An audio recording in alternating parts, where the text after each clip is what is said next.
안녕하세요, 김호준입니다. 제발 안 왔으면 좋겠다.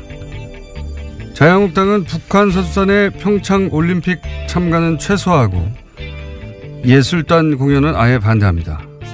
공연을 통해 북한의 체제 선전이 된다는 거죠. 단일팀 역시 반대 사안을 IOC에 보냈습니다. 평창 올림픽 남북 단일팀 추진 합의, 여야는 특별법 제정을 통해 평화올림픽이 될 수 있도록 남북한 단일팀 구성 및 공동훈련 조성을 함께 노력한다. 2011년 8월자 기사입니다. 당시 여당 한나라당은 현재 자신들이 반대하는 모든 내용을 먼저 제안했었죠. 단일팀도 마찬가지입니다. 여야 여성 국회의원들은 평화올림픽을 위한 북한 선수단 참가를 촉구하며 올림픽 조직위원장에게 공개 서한을 보냈었습니다. 이 명단에는 자유한국당 의원들도 당연히 포함되어 있죠. 불과 한 달 전입니다. 북한 체제 선전 때문에 안 된다는 말은 더 웃깁니다. 남한에서 열리는 올림픽 자체가 북한 전역에 중계되는 게 서울, 강릉 두 곳의 북한 공연과는 비교도 할 수 없는 남한의 체제 선전 아닙니까? 김어준 생각이었습니다.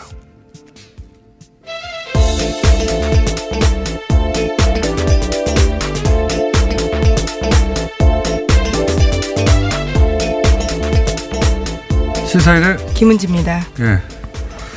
월요일인데 컨디션 어때요? 네. 네, 안 좋습니다. 네. 예, 좋도록 노력하겠습니다. 좋도록 노력하겠습니다. 어떠신가요? 저는 항상 안 좋습니다. 아침에는. 예. 이 장단기 기억 상실. 예, 이거는 정치권에 원래 만연해 있는 질환입니다. 네. 본인들이 주장했던 거 예, 바로바로 뒤집는 게 특기예요, 특기. 예, 다시 발동됐습니다.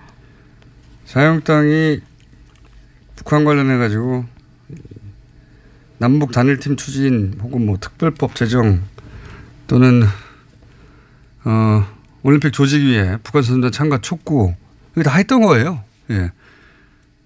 근데 이제 온다고 하니까 체제 선전이라고. 체제 선전이라는 말이 제일 웃깁니다, 저는. 예. 공연 몇 개 하고 올림픽 자체를 비교해 보면 북한은 한 번도 주최한 적이 없는 올림픽을 남한이 하게 동계도 하는 거 아닙니까? 예. 이것보다 더 체제의 우월성을 과시할 수 있는 체제 선전이 어디 있나요? 북한의 생중계로 이 모든 동계올림픽 경기가 남한에서 열린다. 그거 하는 거 아닙니까? 체제 선전으로 따지면 북한이 거부해야 되는 내용이죠. 이해가 안 가요. 저는 이게.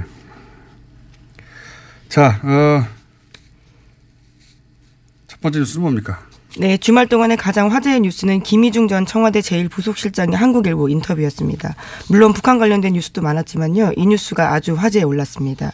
이명박 전 대통령의 성골 집사라고 불리는 인물인데 특활비 수사의 키맨으로 떠올랐습니다. 김 전 실장은 국정원에서 받은 돈은 김윤옥 여사 쪽 행정관에게 직접 줬다라고 밝혔는데요. 또 특활비는 김백준 전 청와대 총무기획관 통로가 있고 자기에게도 통로가 있는데 서로 간에 몰랐다라고 이야기했습니다. 그리고 자신은 윗선에 보고했다라고도 이야기했고요. 이게 사실 가장 핫한 뉴스였는데 이게 포털에 메일에 등장하지 않은 이유를 모르겠어요. 저는. 핵심은 이거죠. 제2부속실에 준 게 아니고 예. 제2부속실은 이제 공식적으로 부인의 행사 의전 담당하는 곳입니다. 공식적인 실인데 그런데 그게 아니라 관저 담당하는 행정관한테 줬다는 거예요. 관저. 그러니까 관저는 아시다시피 따로 사는 집이죠. 예. 개인 비서에 해당되는 거거든요. 예. 그러니까 공식적인 실이 아니라 개인 비서에게 줬다는 겁니다. 그만큼 그 돈은 은밀히 줬다는 얘기가 되는 것이고, 여기서 이제 사이드로 계속 화제가 되는 게 그 명품 구입했다, 뭐, 터무니없다 이런 얘기인데, 사실 이걸 김희중 전 실장이 이렇게 말했을 리는 없지 않겠나. 왜냐하면 알 수 있는 위치에 있지 않지 않습니까? 네, 본인도 그것은 아니다라고 네, 이야기하고 있습니다. 동행하지 않았기 때문에, 미국에 동행하지 않았기 때문에 본인이 알 수 없는 위치에 있었는데 이런 말을 했을까 하는 의심이 들긴 합니다. 다만 방미 직전에 달러를 환전했단 말이에요. 그냥 한 게 아니라. 그러니까 미국 가서 쓰라는 거죠. 네, 그 부분을 진술한 겁니다. 그렇죠. 네. 그리고 사실은 사적 용도가 아니면 이렇게 따로 가져갈 이유가 없지 않습니까? 예, 공식 행사에는 따로 돈 들 일이 1억씩이나 돈 들 일이 있겠어요. 예, 그런데 달러를 1억을 환전해서 줬다는 것은 그리고 그게 국정원 특활비라는 것은 흔적에 남지 않기를 원했다는 것이고 그러니까 당시 현지에서 이렇게 이제 논란이 되는 명품 샵에 가서 쇼핑이 있었는지 확인하면 개연성 정도는 이제 드러나겠죠. 그런데 입증은 불가능한 사안인 것 같다. 그런 것 같습니다. 네, 다음 순위는 네, 또 검찰이 이명박 정부 시절 원세훈 전 국가정보원장의 특수활동비 사용처도 수사 중입니다. 이 과정에서 수상한 거래를 한 건 발견했다라고 하는데요. 원 전 원장의 자녀가 서울 강남에 아파트를 샀습니다. 이 과정에서 집값 10억 원 가량을 현금으로 냈다라고 하는데요. 당시 아파트를 판 사람의 진술을 확보한 겁니다. 구매자가 집값을 모두 현금으로 치렀고 특히 현금 개수기를 가져와서 돈을 세서 의아하게 생각했다라는 겁니다. 이 시기는 원 전 원장의 재임 기간과도 겹치는데요. 검찰은 원 전 원장 자녀의 소득과 납세 사료를 분석했는데 그 결과 자금 지원이 있었을 거다라고 판단하고 있습니다. 이건 진짜 매우 각별하게 의심되는 상황이죠. 예. 10억을 현금으로 가져가려면 트렁크에 들고 가야 되는데. 네, 심지어 개수기까지 가지고 왔다라고 합니다. 누가 일반인이. 네. 누가 이렇게 합니까? 이건 말이 안 되는 상황이죠. 예. 원세훈 전 국정원장이 이제 특활비 이미 사실은 문제가 됐죠. 예. 200만 달러는 이미 공식적으로 문제가 됐고, 그 외에도 특활비를 빼서 이제 개인적으로 이용하지 않았냐 이런 정황입니다. 네, 또 펜트하우스를 꾸며준 정황 등이 확보가 돼서요. 이미 수사가 진행 중입니다. 그래서 지난 19일에는 원세훈 전 원장의 자택을 검찰이 압수수색했다라고 하는데 원 전 원장의 부인도 불러서 조사했다라고 합니다. 근데 그거하고는 차원이 다르죠. 예, 그건 어쨌든 국정원장이 거처로 삼았던 건데 이건 아들 집 사준 거 아닙니까? 예, 딸입니까 아들입니까? 하여튼 자녀 집을 만약에 일부라도 특활비가 들어가서 샀다면 이건 말도 안 되는 거죠. 그리고 이명박 전 대통령의 아들 이시영 씨 전세비에도 1억의 특활비가 들어간 정황이 지금 수사 중인 걸로 보도가 되고 있죠. 네, 다양한 집값들이 나오고 있습니다. 지난주에 내곡동 관련돼서도 말씀드린 바가 있는데요. 거기도 국정원 특활비 6억에 대해서 TV조선이 보도한 바가 있습니다. 네.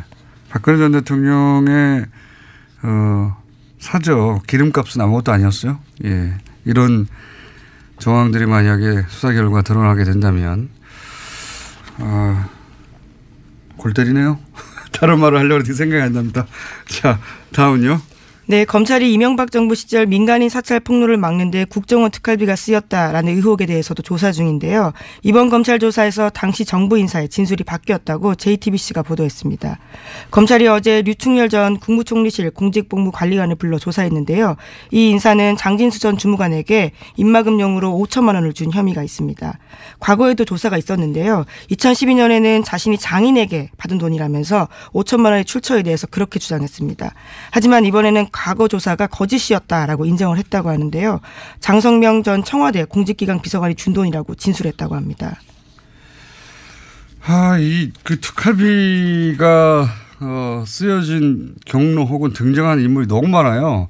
그래서 어느 순간부터 이제 놓치게 되는데 그래서 저희가 잠시 후에 특활비 갈래를 정리하는 시간을 잠시 후에 가질 텐데 지금 이 뉴스는 2012년이죠. 네, 그렇습니다. 민간인 사찰, 그러니까 총리실 산하에서 민간인을 사찰했다는 겁니다. 그게 드러난 거고요.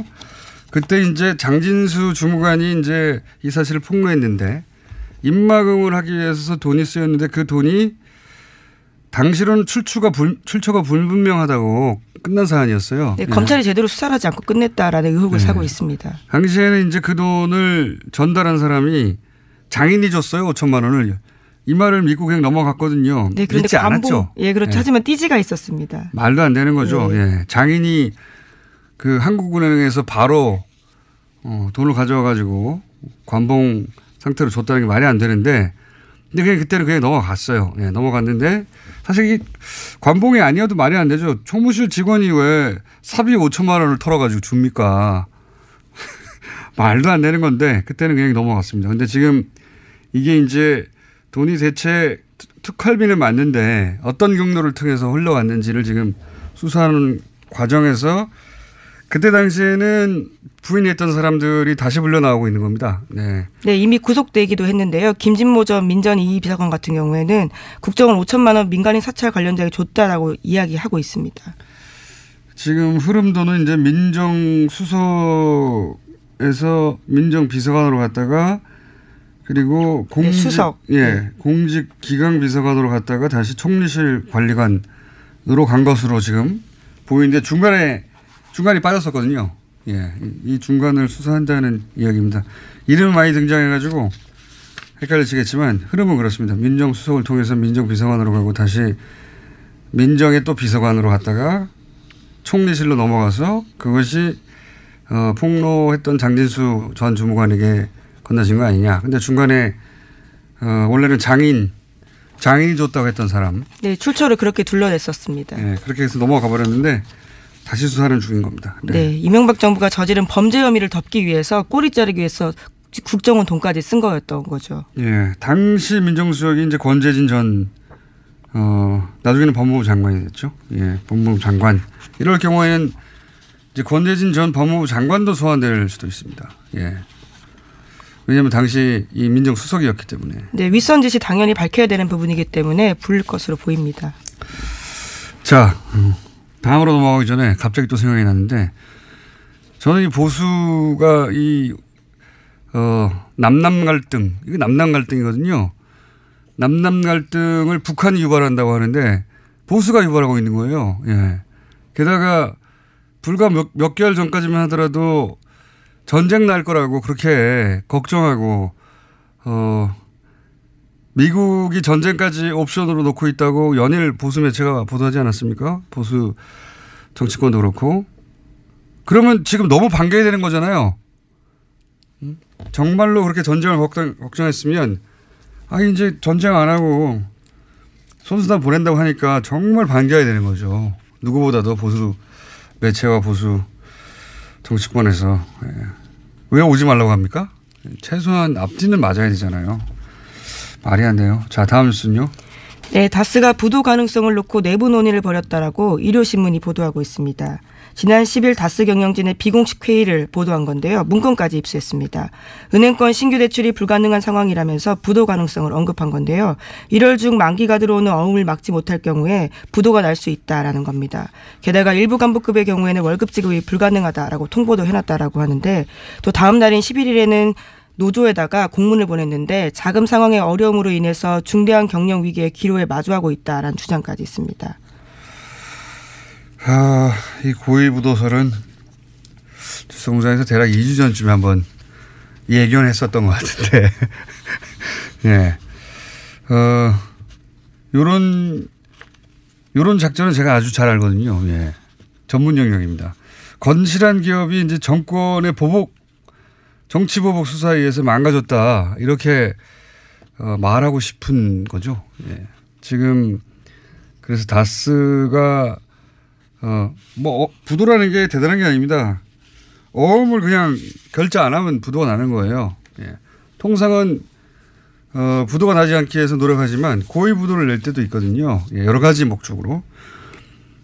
회사가 매출이 없다든가 또는 정말로 경영이 어려워서 부도난 경우도 있는데 다스는 지금 그런 상황은 아닌데 어음 결제만 안 해버리면 은행에 어음 결제만 하면 부도가 나는 상황이기 때문에 그런 상황으로 갈 수도 있다. 예. 굉장히 의도된 경영난이거나 과장된 거다라는 이야기가 나오고 있습니다.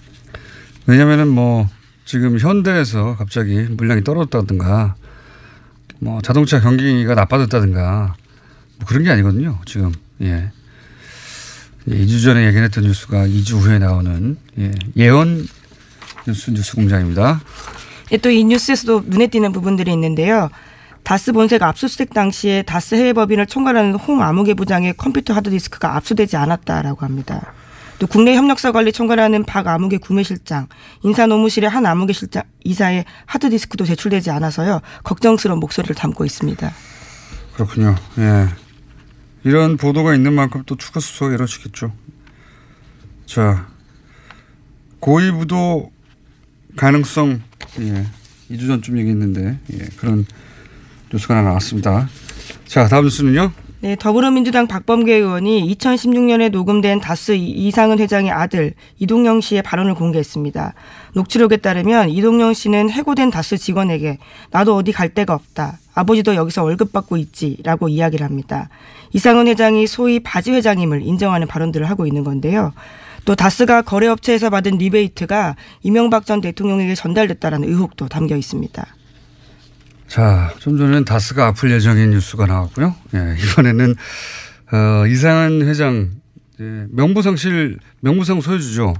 최대 주주인데 지금 박범계 의원이 공개한 녹취록에 따르면 이상한 회장 그러니까 준재벌입니다. 그 다스 규모로 볼 때 준재벌의 아들 이동영 씨가 나도 월급 받고 아버지도 여기서 월급 받는다라고 하는 녹취록이 나와버린 거죠. 그러니까 월급 사장에 불과하다. 이런 말인 정황이라고 스스로 이야기하고 있는 녹음이기 때문에요. 이건 누가 물어보는 게 아니라 본인이 누군가한테 하는 얘기가 담겨서 아마 그 상대방이 아마 당시에 이유는 조금 확인이 되지 않았는데 녹음을 했나 봅니다. 녹음을 해서 공개한 내용입니다. 박범계 의원이 공개했고요. 사실은 3주 전쯤에 제가 진행한 팟캐스트에서 공개됐던 내용인데 박범계 의원에 의해서 공식적으로 언론에 보도되고 있습니다. 뭐 월급 사장 아니냐는 정황 혹은 뭐 주장은 굉장히 많았는데 네, 그렇죠. 결제하지 않으면 500만 원 이상을 쓸 수 없었다라는 이야기들은 꽤 나온 바가 있습니다. 그런데 이제 직계 가족에 의해서 본인 입으로 이런 주장은 아니죠. 이런 이야기가 나온 건 처음이죠. 여기에 대해서 이제 이명박 전 대통령 측은 대응할 가치도 없다 이렇게 했더라고요. 대응할 방법이 없죠. 가치가 없는 게 아니라 대응을 할 수 있으면 했겠죠. 대응할 방법이 없습니다. 이렇게 말을 한 건 사실이니까요. 네, 또 수없이 나온 이야기이기 때문에 새삼스러울 것도 없다라고 이야기도 반박하고 있습니다. 새삼스러울 것도 없고 사실이 아닌 걸 말하기 때문에 대응할 가치가 없다고 했는데 단어를 바꿔야 됩니다. 방법이 없는 것으로. 자, 다음 뉴스는요. 네, 평창 동계올림픽에 참가할 북한 선수단 규모가 아이스하키와 쇼트트랙 등 5개 세부 종목에 선수 22명으로 최종 확정됐습니다. 남북한은 개막식과 폐익식에서 코리아라는 이름으로 한반도기를 들고요. 공동 입장합니다. 또 단일팀의 영문 추가 어로는요. COR으로 결정됐습니다. 또 생각나네요. 아마 지금도 검색하면 포털에서 금방 확인할 수 있을 텐데 2014년 때 아시안게임 때 그때도 북한 응원단 왔었거든요.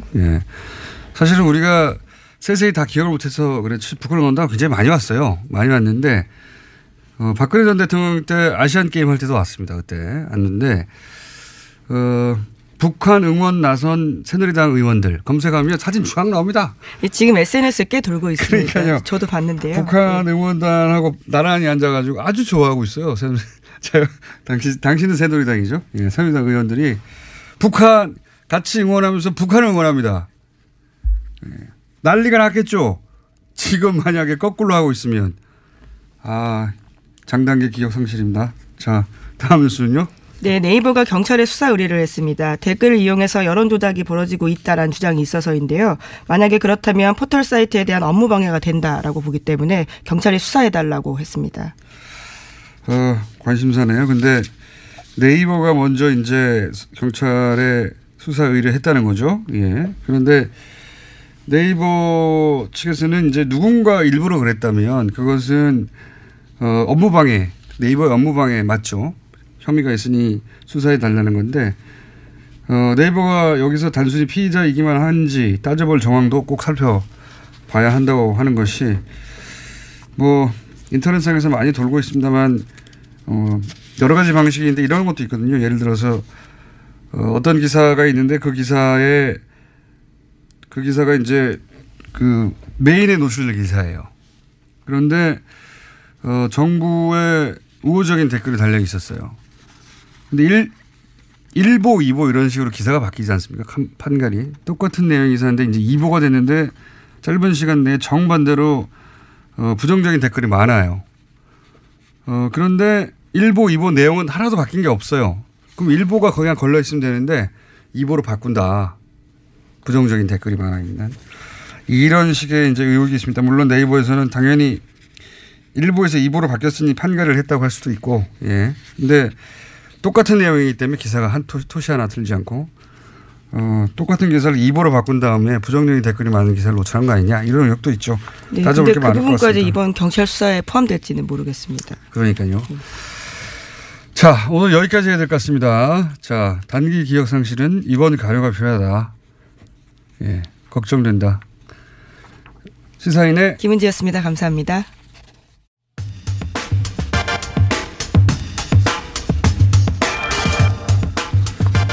최근 특활비 관련한 기사 엄청나게 많이 나옵니다. 그런데 사건도 복잡하고 이름도 많이 등장하고, 예, 인물들의 직책도 많고 해서 오늘 이 특활비 관련해서 정리하는 시간을 잠깐 가져보려고 합니다. 한겨레 21의 밉상 하영 기자. 네, 안녕하세요. 한겨레 21 하영 기자입니다. 본인이 스스로 얘기하죠. 한겨레 21의 밉상 하영입니다. 이렇게. 다시 한번 소개해 보세요. 예. 저희 아버지 어머니가 듣고 계십니다. 저도 귀한 자식이어서. 자, 밉상 하영 기자. 자, 특활비 관련해서 네. 너무 많아요. 양상이. 예. 그 전개 양상이. 그렇죠. 그리고 이름도 외우기 힘든데 이름이 많아서. 이름은 중요하지 않습니다. 예. 예. 그러니까 제 말이 그 예. 말인데. 네. 게다가 직책도 워낙 길잖아요. 이런 게. 네. 그러니까 어느 순간 포기하게 됩니다. 뉴스 따라가기를. 예. 그러니까 이제 큰 갈래를 좀 잡아보죠. 예.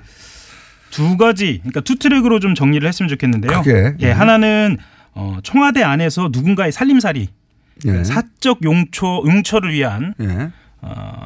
살림돈 이 정도, 살림돈 이 정도. 사적 유용. 예. 예. 사적 유용. 예. 사적 유용 갈래가 하나 있다. 하나가 있고 예, 큰 또 갈래가, 하나는 또 하나가 급할 때 쓰는 급전. 급전 갈래. 예, 예. 급전 갈래가 있다. 급전 갈래가. 이 갈래가 최근에 튀어나온 민간인 사찰 갈래입니다. 자, 그러면 급전 갈래가 민간인 사찰하다가 들켰어요. 네. 예, 들켰는데 이제 폭로를 한다고 하니 네. 입막음을 해야 된다. 네, 거기부터 가볼까요? 예, 그거부터 한번 가보죠.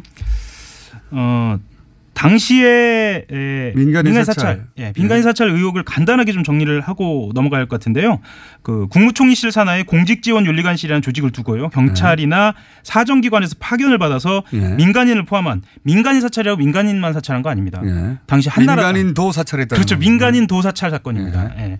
언론계, 정계, 관계 등 전방위로 사찰한 사건이거든요. 그리고 해외 언론에서는 제2의 워터게이트라고 뉴욕타임스에서 얘기한 적이 예, 있습니다. 당연히 그럴 수밖에 없는 게 이제 국무총리가 그거 하라고 있는 곳이 아니고 그렇죠. 실이. 예. 근데 그 안에 이제 별도의 은밀한 비밀 조직을 만들어 놓고 네. 거기서 이제 자신들이 찍은 네. 네, 공직자건 공직자가 아니건 간에 자신들이 찍은 사람을 계속 추적해서 사찰한 거죠. 예. 불이익을 주고. 검찰 수사는 두 번 이루어졌습니다. 예. 처음에는 2010년 이 사찰을 중심으로 이루어졌고요. 2012년에 재판 과정에서 증거인멸 과정이 있었다라는 폭로로 예. 그 장진수 전 주무관이죠. 여기서 폭로가 드러나면서 두 번 이루어졌는데 5천만 원은 두 번째 폭로에서 그렇죠. 나옵니다. 그때 유명한 언론에 등장한 단어가 이제 디가우징입니다. 디가우징입니다. 예. 전혀 생소한 용어였는데 디가우징이라는 단어가 언론을 뒤덮었죠. 예. 여기서부터 이제 이름이 많이 나오는데요. 예. 최근에 등장한 이름부터 정리를 해보겠습니다. 김진모 전 민정 2비서관이 인정한 5천만 원인데요. 예. 이 5천만 원은 관봉에 담겨져서 장진수 전 주무관에게 전달된 것으로. 이게 벌써 주무관 이런 거 우리 익숙하지 않은 용어입니다. 그렇죠. 비서관, 주무관 예. 굉장히 많이 나와요. 관리관도 나오고. 예.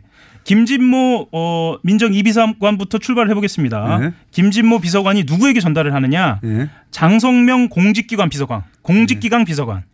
이 직책명도 이렇게 복잡한지. 여기도 청와대입니다. 예. 그리고 그 다음에 류충렬 총리실 공직복무관리관.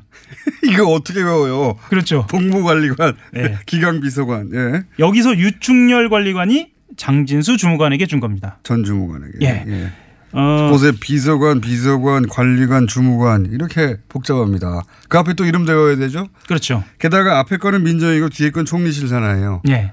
헷갈립니다 이거. 예. 이게 왜 이렇게 개통 없이 이 왔다 갔다 했나 보면은요. 둘 예. 중에 하나죠. 하나는 이 사람들이 일사불란하게 움직였거나 또 하나는 급전 쓰다 보니까 이리저리 퉁치다가 이렇게 됐거나. 크게 보면 청와대 민정에서 총리실 넘어간 거예요. 그렇죠. 크게 예. 보면 그런데 사람들이 막 왔다 갔다 합니다. 예. 자, 크게 보면 청와대에서 사건이 터진 총리실로 돈을 보냈다. 예.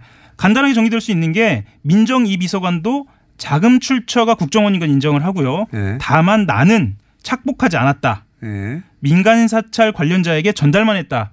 그러니까 단순 전달자라는 거를 지금 주장하고 있고요. 예. 그 장성명 공직기강 비서관 같은 경우에는 나는 지시를 받고 단순히 전달하기만 했다라고 진술한 것으로 알려져 있습니다.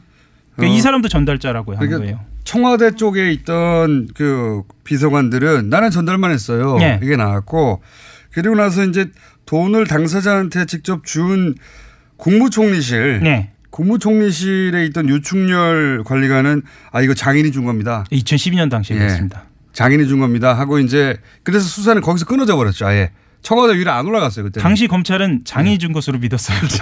믿었다기보다는 그냥 덮어놓은 여기서 끝내자. 그러니까 예. 당신은 총리실에서 끝내버린 겁니다. 이야기를. 맞습니다. 이게 청와대까지는 안 올라가고 민정까지는 안 올라가고 끊어졌던 것이 이제는 거꾸로 내려왔거든요. 지금은 그러니까, 수사가. 그렇죠. 그러니까 장이 준 돈을 본인이 조폐공사에서 찍은 관봉으로 그냥 묶여진 상태에서 그러니까요. 한국은행에서 한 번도 쓰지 않은 이 관봉으로 5천만 원을 넘겨줬다는 장인이 거예요. 그 한국은행 장이라든가 조폐공사 사장이면 가능할지도 모르겠습니다만은 예. 어쨌든 그런 상태였는데 검찰은 그걸 믿어준 거죠. 예. 여기서 근데 게다가 라인을 장인은 사망한 상태입니다. 그렇죠. 예. 보통 이모 할머니나 장인 핑계를 많이 대죠. 예.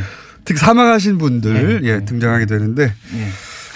그렇게 사건이 덮였다가 이번에는 거꾸로 내려온 겁니다. 거꾸로 이게, 내려온 거예요. 예, 청와대 쪽에서부터 타고 내려와가지고 이 돈이. 예. 예. 여기서 중요한 거는 지시를 받고 그랬다라는 거예요. 그래서 지시라는 말이 등장하거든요. 예. 그러면 지시라고 하면 비서관 위에 지시를 할 수 있는 사람들이 여러 사람이 있지만 대표적으로는 당시 권재진 청와대 민정수석이 있고요.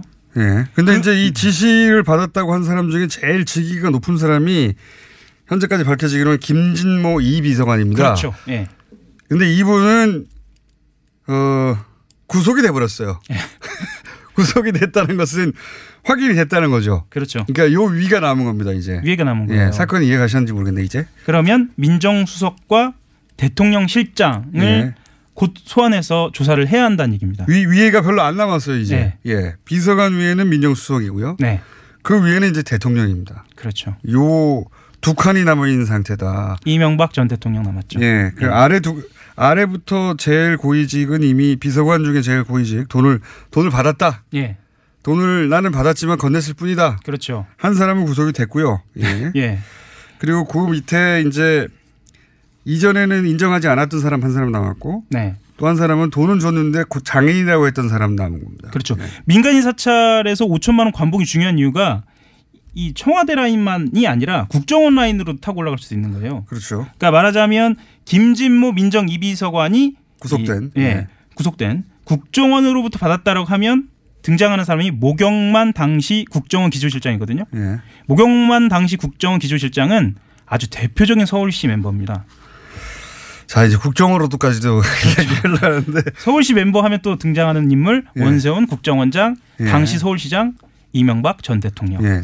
이렇게도 타고 원세훈 올라갑니다. 원장은 또 인정을 했어요. 그렇죠. 요 돈은. 예. 예. 그러니까 국정원에서 타고 내려온 나이는 다 끝났습니다. 끝났습니다. 예. 거기는 원장도 인정을 했고 그 돈을 그렇죠. 전달한 사람도 인정을 했고 그리고 청와대에서 민정 라인도 비서관과 비서관 아래 다 인정이 됐어요. 그렇죠. 한 사람 빠져 있죠.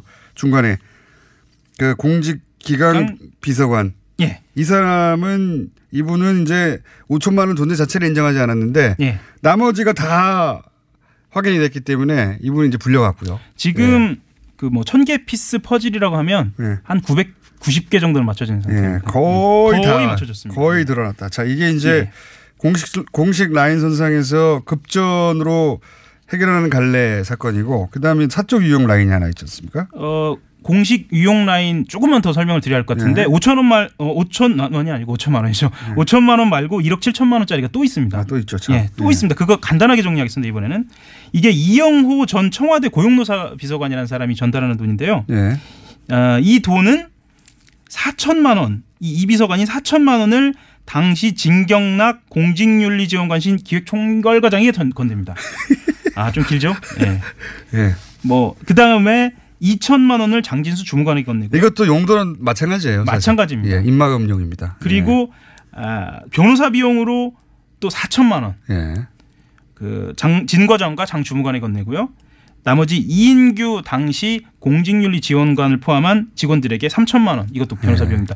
왜 제가 이 말씀 드리냐면 대체로 특활비를 기관에서 쓰는 대표적인 사례로 변호사 비용을 많이 따지거든요.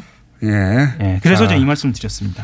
자, 이거 뭐 용도는 똑같고요. 예. 갈래가 좀 다를 뿐 액수와 용도는 똑같은데 그 중에서 이제 제일 복잡하게 등장하는 게 그리고 가장 중요한 게 지금 앞에 말씀드린 부분입니다. 예. 왜냐하면 이 수사는 민정수석과 대통령밖에 안 남았기 때문에 사실상. 맞습니다. 자, 그리고 사적 유용. 이것도 큽니다. 이건 의미가 큽니다. 액수를 넘어서서. 예. 정치적 의미가 굉장히 크고 예. 파면 팔수록 어마어마한 어디까지 갈지 모르는 일입니다. 간단하게 얘기해서 이제 지금 한참 그 논란이 되고 있는 1억짜리 해외에 나갔을 때. 그렇죠. 근데 이제 이 돈을 원래는 제2부속실로 준 거 아니냐. 네. 부인에게, 대통령 부인에게, 김영훈 여사. 근데 이제 알고 봤더니 그게 아니라 이제 관저의 비서한테 줬다. 여기서 핵심은 관저입니다. 관저. 예. 집에 준 거예요, 집에. 예. 집 문 앞에 갖다 준 겁니다. 청와대 예. 공식 라인이 아니라 집에 갖다 줬다. 이런 얘기입니다. 박근혜 전 대통령의 그 관저의 음습함 있잖아요. 예. 이게 어디서부터 연원하나 했더니 사실은 이명박 전 대통령 관저에서도 있었던 겁니다. 그러니까요. 예. 박근혜 전 대통령도 참 많이 거론됐지만은 뭐 집 관련해서는 돈을 집 관련만 따지자면 다른 어처구니 없는 것도 많지만 기름값 냈다 이런 거 있지 않습니까? 그렇죠. 예, 집 관련해서는. 근데 여기서는 이제 집값을 아예 냈다는 쪽으로 지금 명품 뭐 이쪽 라인도 있지만 그거는 입증이 입증이 불가능할 거라고 봐요. 네. 저는 입증은 불가능한. 왜냐하면 현금에는 딱지가 안 붙어 있으니까. 안 붙어 있죠. 관복 말고요. 관복은 딱지가 있어서 들킨 거예요 예, 지금. 예. 근데 현금에는 해외 나와서 쇼핑을 했을 수 있어요. 그렇죠. 예, 네. 그런 이야기는 많이 있습니다, 사실. 네. 그걸 잡아내는 건 어려운 일이 아니에요, 사실은. 왜냐하면 예를 들어서 이번에 문제가 되고 있는 미국 같은 경우에 그렇죠. 버지니아주에 있는 뭐 쇼핑몰에 한국 쇼핑 그 가게에 한국 직원이 있었거든요. 그렇죠. 그래서 쇼핑을 했냐 안 했냐를 따지는 건 어렵지 않습니다. 그런데 네. 그 돈이 특활비로 쓰였냐를 입증하는 건 거의 불가능하다고 저는 봅니다. 그렇죠. 예. 만 원짜리가 아니고 달러죠 이제. 예. 달러가 어떻게 쓰였는지 확인하기 좀 어렵죠. 그건 입증이 불가능한데 집값 이런 쪽으로 간 거 있잖아요. 예. 그리고 이런 이야기들 나오는데 왜 이렇게 디테일한 거에 집착하냐면 관저, 뭐 달러로 줬느냐 뭐냐, 뭐 이런 거 왜 집착하냐. 의미가 완전히 다르거든요. 뇌물이나 이 국고 손실 같은 경우에는 이 상황이 특정이 돼야 합니다. 액수도 그러니까요. 특정이 돼야 하고 이게 하나만 삐끗하면 그 범죄 혐의를 입증하는 데서 무죄로 갈 수도 있거든요. 그래서 굉장히 검찰은 디테일합니다. 아마 명품에 관심이 없을 거예요. 그렇죠. 왜냐하면 입증이 불가능하거든요. 네. 예. 설사 뭐 명품 뭐뭐뭐를 샀다 확인 몇 날 며칠 다 확인이 돼도 그게 특활비인지 어떻게 합니까? 그렇죠. 그게 중요한 게 아니고 누구에게 건넸는지 예. 부속실장 제2부속실장이 아니고 진짜 여성 행정관에게 건넸는지 예. 그리고 달러로 직접 건넸는지 그리고 그게 밤인지 관저 앞인지 이게 굉장히 중요한 겁니다. 굉장히 중요하죠. 예. 그 정황이 더해져서 역시 사적 유형으로 연결될 수 있는 거니까. 그렇습니다. 예. 예. 지금은 처음에는 제2부속실이라고 언론들이 보도했는데 예. 예. 확인 지금 최신 뉴스로는 집에 줬답니다. 집에. 그렇죠. 예. 집에. 쉽게 설명하면은 이렇게 설명드릴 수도 있을 것 같아요. 박근혜 전 대통령의 윤전추 행정관 있잖아요. 네. 그 지근거리에서 수행했던 그렇죠. 그 역할을 했던 사람이 아닌가라고 역할을 추정되는. 예. 이름은 나오지 않고 그렇죠. 여성 비서입니다. 예. 여성 비서한테 건넸다. 그 집에 가서 줬다 이런 얘기입니다. 예. 청와대 하니까 굉장히 공식적이고 무슨 제2부속실 하니까 굉장히 공식적인 라인 맞아요. 그렇죠. 의전과 예. 행사를 담당하는. 근데 그게 아니라 관저 집에 가서. 예. 집에 가서 집 지키는 사람한테 줬다 이런 그렇죠. 얘기입니다. 예. 김희중 부속실장 같은 경우에는 그 인터뷰에서 이런 얘기도 했어요. 추가 특활비가 있느냐라는 질문에서 수사 중인 사안이라 더 말하기 어렵다라고 얘기한 걸로 봐서는 네, 없다고 말하지 않았습니까? 없다고 말하지 않았습니다. 네. 그리고 본인이 이 무슨 배신이나 아니면 마음을 바꿔서 이렇게 얘기한 것처럼 이야기하는데 자기는 좀 억울하다. 검찰이 아주 탄탄하게 수사를 했다. 이런 이야기도 했거든요. 네. 그리고 이제 집값으로 흘러가는 정황들 있지 않습니까? 네. 요 시간이 다 돼가지고 예. 30초 만에 끝내야 되겠는데 원세훈 전 원장 집값과 네. 그리고 이제 이명박 전 대통령의 아들 이시영 씨의 전세금이라든가 집값 그렇죠. 이쪽으로 들어간 정황들이 또 있어요. 딱 떨어질 가능성이 있죠. 큰일 났습니다. 예. 큰일 났다. 지금 예. 강남 집값이 엄청 오르고 있기 때문에요. 이 분노가 예. 예. 집값에 들어간 게 확인되면 이게 진짜 건드리면 예. 국정원 특활비가 자기들 집값에 큰일 나는 거거든요. 이거. 부동산 투자도 아니고 자 세금 여기까지. 가지고 투자. 예. 밉상. 하호영 기자였습니다. 예. 한겨레 21 하호영 기자였습니다. 감사합니다. 집값을 한 번 더 들어가시죠. 자, 하영 기자 아직도 안 나와가지고 말 나누고 있었습니다. 북한 점검단, 공연 행사 이전에 점검단이 왔죠. 현송월 삼지연 관련 악단장이 점검단을 이끌고 왔는데요. 정세현 전 통일부 장관, 까칠한 장관님 연결해서 이게 지금 어느 정도 잘 되고 있는 건지 한번 여쭤보겠습니다. 안녕하세요, 장관님. 예. 네네. 또 까칠하다고. 자, 예. 여러 가지 남한 쪽에서는 이제 여러 가지 논란도 있고 갈등도 있는데 그 중에서 최근에 가장 큰 논란은 자유한국당 nak연 의원이 IOC에 단일팀 구성 반대한다는 서한을 보냈습니다. 네. 예. 북한이 올림픽을 체제 선전적으로 활용하려고 한다. 요거 어떻게 보십니까? 우선. 한 10년, 11년쯤 됐나요? 2010년 6월 29일 날 당시 nak연 의원이 여당일 때 여야 의원 284명이 공동 발의한 2010년 평창올림픽 유지 지지 결의안이라는 게 있습니다. 네. 거기 보면은 결의안 2항에 세계 유일의 분단국인 대한민국의 평창에서 동계올림픽이 개최될 경우 동북아 평화와 인류 공동 발전에 공동 번영에 크게 기여할 것이다. 뭐 이런 얘기를 했어요. 그런 구절이 들어가 있어요. 여기 지금 그다음에 또 미안합니다 이거 2011년 12월 29일 날 국회에서 통과된 평창 올림픽 특별법 지원 특별법에 보면은 거기 85조 2항에 남북 단일팀 구성 등의 합의가 이루어지면 지방자치단체와 정부는 행정적, 재정적 지원을 할 수 있다. 이렇게 규정이 되어 있어요. 한나라당이 그때 당시 추진한 겁니다. 그렇죠. 사실. 한나라당이 여당일 때. 예. 그렇기 때문에 이명박 대통령도 다스 문제 관련해서 지금 평창올림픽 내가 유치했는데 나를 이렇게 어렵게 할 수 있느냐는 얘기 할 정도로 지금 평창올림픽 유치 관련해서 당시 여당이 발의안도 지지 결의안도 내고 특별법 지원 법안도 만들어내고 특별법도 만들었는데 여기 보면은 이게 북한 체제 선전에 기여하는다는 얘기가 없어요. 세계 유일의 분단국인 한국에서 이게 열리면 동북아 평화와 인류 공동 번영에 기여할 것이다. 이렇게 얘기를 했고 단일팀이 되면은 행정적인 지원을 정부가 지원해야 된다. 재정적 지원까지 해야 된다는 얘기를 했는데 왜 지금 이제 와서 이러는지 모르겠어요. 양반들 무슨 기억 상실증에 걸렸나? 아니, 그러니까 지금은 법대로 하는 거고요. 그 법이 바로 지금 반대하고 있는 자유한국당의 전신인 한나라당 때 자신들이 만든 겁니다. 그렇죠. 그 법에 의해서 지금 진행되고 있는데 지금은 아니 불과 지금 10년도 안 된 일을 이렇게 잊어버리면 어떡해요? 자, 이건 어떻습니까? 지금 현송월 단장이 와서 점검하고 있고, 그리고 경의선 육로로 오고, 마식령 스키장 둘러보고 하고 있는데, 이게, 남북 관계에서 어떤 의미가 있는 겁니까? 2002년 9월부터 2005년까지 해가지고, 경의선 철도도로, 동해선 철도도로를 연결을 해놨습니다.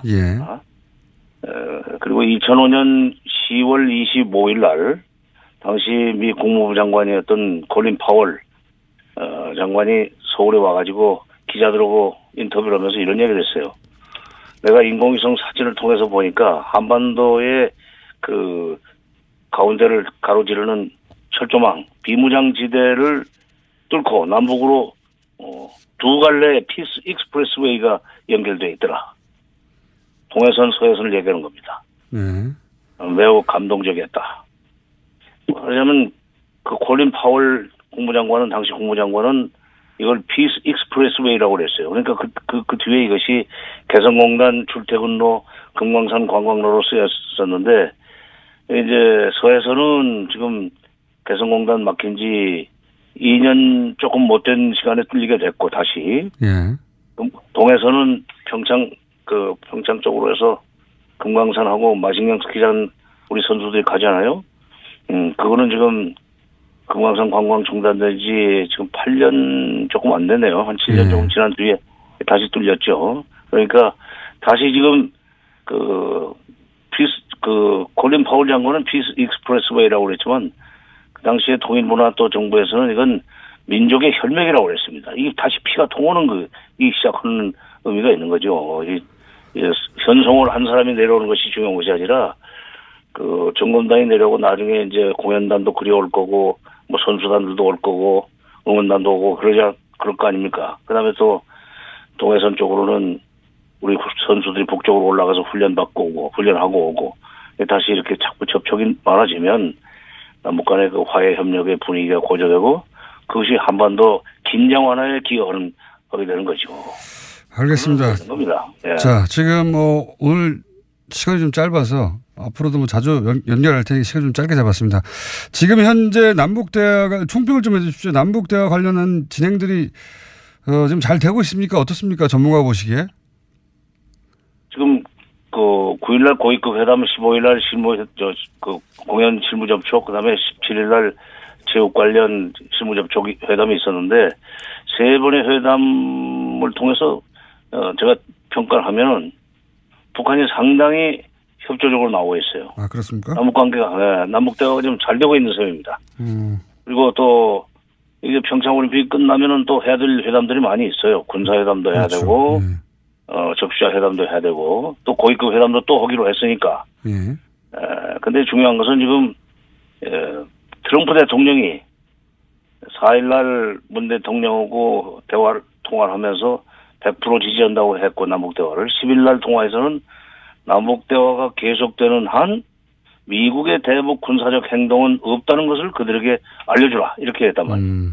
그러니까 이 남북대화를 지금 우리가 잘 해야만 되지만 북한도 그걸 알고 있기 때문에 회담 분위기 깨는 그런 행동 해가지고 미국의 군사적 행동이 거론되기 시작하면은 그 북한이 좋을 게 없습니다. 여러 가지 부담이 많지. 그러니까 지금 회담 지금까지는 잘 됐고 앞으로도 잘 될 수 있는 여건은 미국이 지금 만들어 준 거예요. 그렇기 때문에 자기 공로라고 얘기해달라고 그랬다는 얘기도 나오는데 어쨌건 미국이 도와주고 있고 문 대통령이 주도했고 그다음에 김정은 위원장이 적극적으로 협조함으로써 남북회담은 잘 되고 있습니다. 워싱턴 포스트 동경지국장은 딴소리를 했던데 운전자는 김정일이고 조수석에 문 대통령이 있고 트럼프 대통령은 뒤에 있다는 얘기를 하던데 좀 잘못된 거죠. 알겠습니다. 여기까지 하고요. 또 한 번 모시겠습니다. 감사합니다. 예. 네, 지금까지 정세현 전 통일부 장관이었습니다.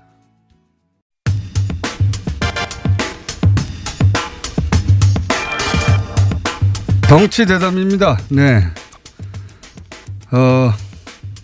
3주 전에 했던가요? 네, 반응이 꽤 좋았습니다. 박시영 윈즈코리아 부대표 나오셨습니다. 안녕하십니까? 네, 반갑습니다. 박시영입니다. 네. 배종찬 리서치 본부장님 나오셨습니다. 안녕하십니까? 네, 덩치 배종찬입니다. 덩치는 두 분 다 덩치예요. 네. 우열을 가리기 힘든 덩치. 네. 다만 헤어스타일이 극단적으로 다릅니다. 네. 박시영 부대표님은 그다지 많지 않고요. 네. 배종찬 본부장님도 많지는 않은데 위로 번쩍 써 있습니다. 헤어스타일이. 힘을 많이 주셨네요.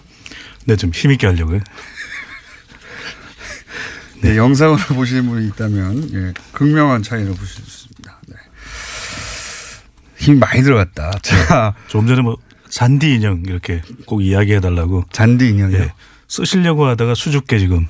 네. 잔디 인형이라고 누가 저희 작가들이 그렇게 불렀습니까? 뭐 주위에서 많이들 또 이야기를. 네. 뭐 죄송합니다. 네. 손가락을 대면 찔릴 것 같을 정도로 서 있습니다. 네. 자, 큰 이슈들 몇 가지가 과연 지방선거에 어떤 영향을 미칠 것인가 한번 큰 틀에서 한번 짚어보겠습니다. 짚어볼 큰 이슈들은 일단 국민의당과 바른정당의 합당에 그로 인한 정계 개편 과연 어떤 영향을 미칠 것인가. 그리고는 올림픽이 또 큰 게 있고요. 올림픽은 어떤 영향을 미칠까. 그 외에 비트코인을 비롯한 여러 가지 이슈들이 있습니다. 그런 몇 가지 이슈들은 또 영향을 미칠 것인가 한번 짚어보도록 하겠습니다. 자, 첫 번째. 이 한쪽은 합당하고 한쪽은 창당해서 사실상 분당이 이제는 뭐 기정사실화 되는 것 같습니다. 그렇죠? 네. 두 분이 보시기도 그렇죠? 네. 예. 저도 그렇게 보기 때문에 그 얘기는 기정사실로 하고 이렇게 가칭도 헷갈립니다. 통합개혁신당과 개혁신당. 원래는 통합신당이 이제 국민의당과 바른당의 가칭 신당의 명칭으로 불리다가 반대파들이 개혁신당이라고 하니까 예, 개혁이 또 들어갔어요. 그래서 통합개혁신당으로. 네. 헷갈립니다. 아무래도 개혁이란 말 자체가 주는 이미지가 좋기 때문에 네. 그걸 실그머니 붙인 것 같습니다. 네. 통합신당 하다가 통합개혁신당. 요거는 여론조사 같은 거가 예를 들어 통합신당과 개혁신당으로 붙었을 경우에 네. 사람들이 잘 모르니까 개혁신당 쪽에 반대파 쪽에 정당 지지율이 많이 나올까 봐 네. 붙인 게 아니겠는가. 지금 뭐 리얼미터 조사 보면 그 통합반대정당 개혁신당이 한 4% 정도 뭐 잠재적 지지정당. 근데 거기서는 반대라고 붙였기 때문에 부정적인 네. 이미지가 있는데 이름을 앞으로 우리도 개혁신당으로 불러달라고 하면 네. 이게 지지율이 좀 더 나올 수 있거든요. 그럴 수 있습니다. 이게 네이밍 이펙트라고 하는데 우리가 통합이라고 하는 효과도 이제 어느 정도 수준에 뭐 다 달라버렸으니까 이제는 개혁이라는 단어를 넣으면 뭔가 변화하는 건 사람들이 좋아하거든요. 네, 통합개혁신당. 네, 그러니까 이름에도 준수 그러면 왠지 준수할 것 같고 왠지 잘생길 것 같고 이런 현상이 있습니다. 네. 네, 실제 여론조사에 영향 미치죠 이런 거. 약간 네. 미치는데 네. 결국 이거는 뭐 2월 달 내에 다 정리될 거라고 보여집니다. 네. 양쪽의 실체가 다 드러나면 그럼 이제 국민들이 판단할 수 있기 때문에 길어야 한 보름 내지 한 20일 정도의 효과 아닐까 싶습니다. 그래도 굳이 붙인 걸 보면 그런 효과를 노렸다고 봐야 되겠죠? 그렇죠. 처음에 이제 시작할 때는 우리가 이 통합 효과가 나타나야 되기 때문에 이름을 잘 붙이는 것도 중요하거든요. 그만큼 좋은 이름을 붙였을 때 어느 정도 출발이 순조로울 수 있다. 그 점도 고려된 것으로 보여집니다. 그런데 지금 최근에 보면 안철수, 유승민 추구하는 통합개혁신당 일명 지지도가 굉장히 정체 하락 중입니다. 그러니까 좀 초반에는 각광을 받다가 자유한국당을 넘어서지 못하고 있죠. 사실 잠재적 지지정당 본다면 그런 측면에서 본다면 최근에 어쨌든 불협화음들이 계속 나왔고 또 하나의 요인은 뭐냐면 새로운 인물들이 눈에 보이지는 않습니다. 그러니까 안철수, 유승민은 이미 다 본 사람들이고 국민들 눈에는 각광받는 새로운 인물들이 아직 뭐 결합된다는 소식이 없고요.